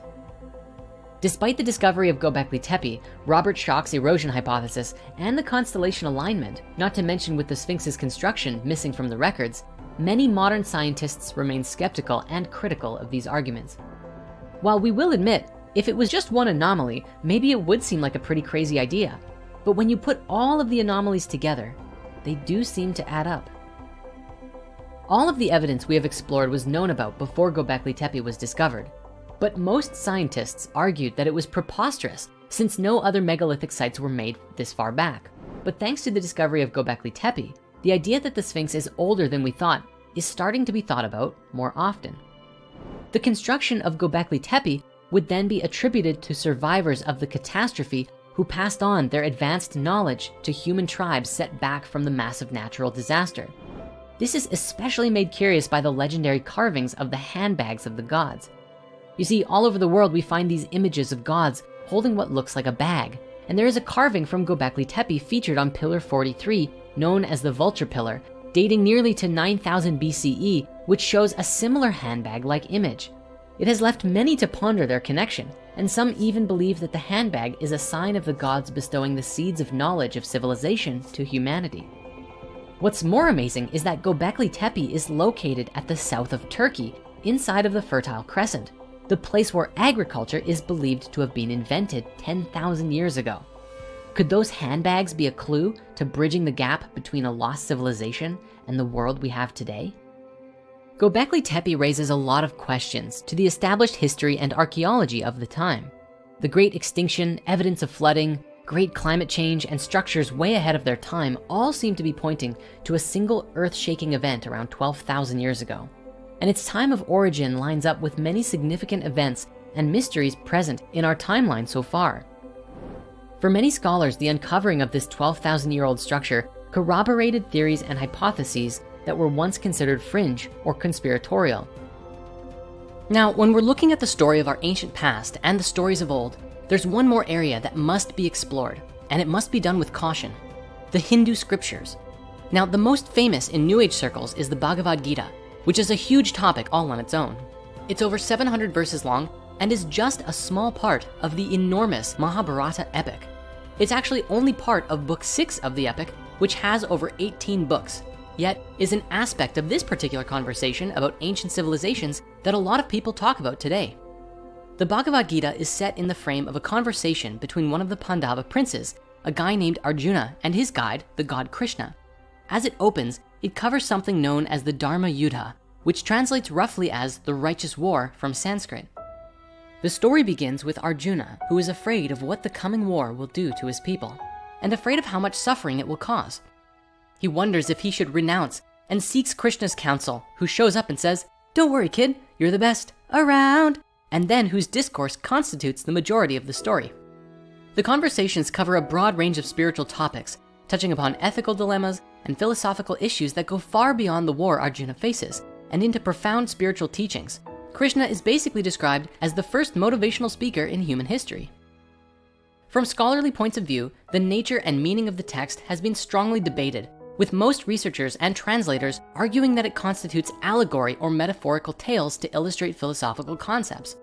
Some scholars have also argued that it portrays varying relations between the personal soul, the Atman, and the universal soul, Brahman, and the Advaita Vedanta school arguing that the core tenet is speaking to non-dualism, that all souls are part of the same whole.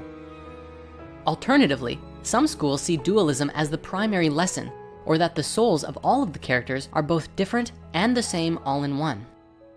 So if you haven't guessed, academic study of this text is very complex, and there's quite a lot of debate and confusion around the true meaning of the text. For the most part, the setting of the Gita in a battlefield has been interpreted as an allegory for the ethical and moral struggles of human life. However, there are some who believe that the story itself is actually describing an actual account of a real-life war in history, and of course, real-life weapons. This view of the Mahabharata as a literal event is something purported by many ancient astronaut theorists, and as we personally dove into the subject, we found it to be a little bit sketchy. There were a lot of claims, such as ancient nuclear weapon radiation and other quotes from the Gita supporting the theory that then didn't actually exist. The whole thing is likely just a consequence of really bad translations, misunderstandings of the original text, and maybe even a little bit of deception for the sake of content creation. So for anyone who wants to get the full story on the claims about this, we'll share a special blog post in the comments below all about it. However, there are a few aspects of this which is interesting to explore due to mythological similarities to the stories we've been exploring so far. It's just important to know that there doesn't appear to be much in the way of historical or physical evidence for these events. One of the most curious aspects of the Hindu mythologies was the Brahmastra created by the god Brahma, which is described as an iron bolt through which all the individuals in the race of the Vrishnis and the Andakas became consumed into ashes, a fierce iron bolt that looked like a gigantic messenger of death.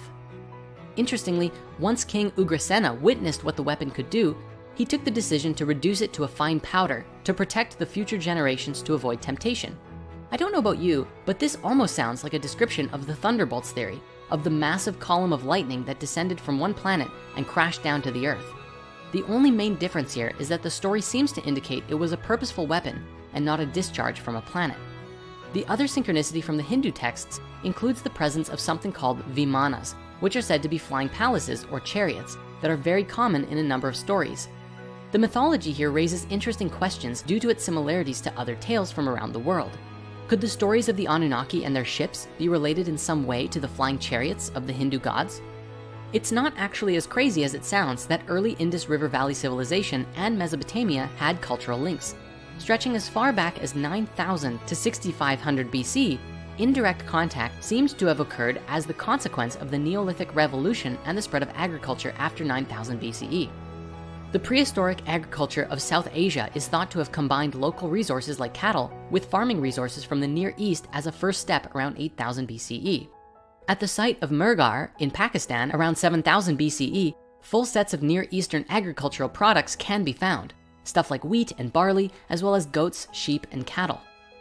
Later on, trade kind of exploded between the two regions, with stuff like clove heads from the Moluccas being found at Tel Ashara, different kinds of shells and beads being found at various sites around 2500 BCE, and of course, lavishly decorated cylinder seals depicting mythological scenes or animals. The bottom line is, with trade happening pretty consistently until the Indus civilization collapsed, it's almost common sense to acknowledge that cultural ideas and mythologies also got exchanged. In this, even the real mythologies themselves are fascinating and have tons of curious connections throughout without needing to elaborate on them. If there's any grain of truth to these stories at all, then it adds credence to the idea that at one point, perhaps there were advanced civilizations with incredible technologies in our ancient past. Now, looking at our story regarding the fall of Atlantis and the influence of these other beings in the Mesopotamian accounts, it appears that countless cultures have been influenced by these Near Eastern schools of thought, from the Persians to the Greeks. And even much later, it appears as though the Judeo-Christian religions all seem to stem from each other like branches of a tree. But what about the people across the rest of the world? In this historical theory, it suggests that there were still civilizations existing elsewhere on the earth at the time of the fall, because when the inhabitants of Mu left their home, not all of them went to Atlantis. Some moved to the continents we call the Americas, and others went to Asia. This would make sense considering Mu would have been directly between those two in the Pacific Ocean. With this idea, we see this theory begin to explain how different spiritualities developed in different regions of the world. The Lemurians who did not migrate to Atlantis would not have had the same experiences that the Atlanteans did with the fall. And if the stories are true, neither would they have become more left-brain thinkers. And so after the fall, their spiritualities would have developed based on their environments and any supportive influence from those who made it through with their memories intact. When we observe the world's religions today, there are really three main forms that we can identify. Firstly, we have the Western faiths, which are generally the Abrahamic ones, Judaism, Christianity, and Islam, but which relate with the Greek, Persian, and Egyptian mystery schools from thousands of years prior. Next, we have the Eastern spiritualities like Taoism, Buddhism, Shinto, and so on, which are more to do with connecting with the spirit of nature or going deep within yourself to cultivate inner peace and stillness. Generally, these paths are less seen as religions, but ways of life and traditions to create harmony in one's life. The last faith group are the indigenous spiritualities, which are usually shamanic and animistic in nature, and are often developed around connecting with the spirit of the planet and nature in an intimate relationship to aid in spiritual, emotional, and even physical healing.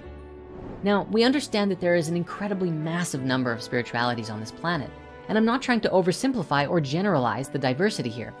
For so many of these faiths are unique unto themselves and beautiful in what they are and represent. Nevertheless, we can see this pattern of location and influence across time in how these different faith groups emerged, bringing us to where we are today. It would make sense that the Sumerian mythologies and subsequent Abrahamic faiths are concerned with the stories of the gods from the past so much, especially if there were enlightened beings who provided them with these stories in the first place. However, one of the earliest groups to suggest this independent racist theory were the Theosophist Society of Madame Helena Blavatsky in the late 1800s. In her work, The Secret Doctrine, she proposes a theory that 5 to 6 different root races spread out across the globe and settled in different regions as the earth changed throughout history. Of course, much of their information was apparently gleaned through astral clairvoyance and channeling, as well as discussing the older works of the Platonic philosophers. So take what is said here on your own merit. According to Blavatsky's writings, there will be 7 root races assembled for our earth, and each root race is divided into 7 sub-races. but only 5 root races have appeared so far, with the 6th being expected to emerge in the 28th century. Francis Bacon, whom Theosophy considers to be the legendary Count of Saint Germain, in his work The New Atlantis, describes a potential future civilization which lives on a land called Ben Salem. Following their work, the first race were known as the Polarians. These were beings composed entirely of etheric matter and had no physical bodies. They were some of the oldest beings to inhabit our planet and lived during the early stages of our world when it was still cooling on the legendary Mount Meru from Eastern mythologies. The second race lived in what is often called Hyperborea by the Greeks and Romans. In modern day, this is suggested to be the northern territories such as Greenland, Iceland, Canada, and Scandinavia. Due to their climate, this race developed different skin tones and a focus around surviving in the cold weather. The third and fourth races were the Lemurians and the Atlanteans that we have spoken about already. The fifth race were the Aryans. This was the current epoch that Blavatsky believed us to be in, which in her opinion were descended from and the result of the spread of Lemurians and Atlanteans after the sinking of their home. However, the concept of Aryans were distorted and diluted by Hitler and his whole Aryan race thing, but it's interesting nonetheless to visualize the history of the world in this way, almost as if descending from a higher frequency into this postmodern world we live in. We found all of this to be an interesting exploration of the history of humanity, and one that bridges quite well in the exploring of the epochs of time and the fall of Atlantis, bringing us to today. All of this really goes to show that these world religions are fundamentally connected with each other and a part of a much bigger story. Spiritual value can often be found in any faith if we look for it. And it's not appropriate to claim that only one religion or spirituality is specifically better or worse than another. Well, unless its core tenets are like, hurt others, take advantage of people, or kill people you don't like. Rather, today we simply must learn that we are all connected, all a part of the same family, and that we shouldn't demonize each other for our various beliefs, but hold a space of love and compassion for each other and what we believe, even if we disagree. Ultimately, this is a story about a young species who is struggling to find itself. We are learning the nature about who we are and recognizing that there might be a lot more to our origins than what we have been led to believe so far. And as fate would have it, there was an event that took place in history that dramatically changed the course of our history and shaped our world to be what it is today.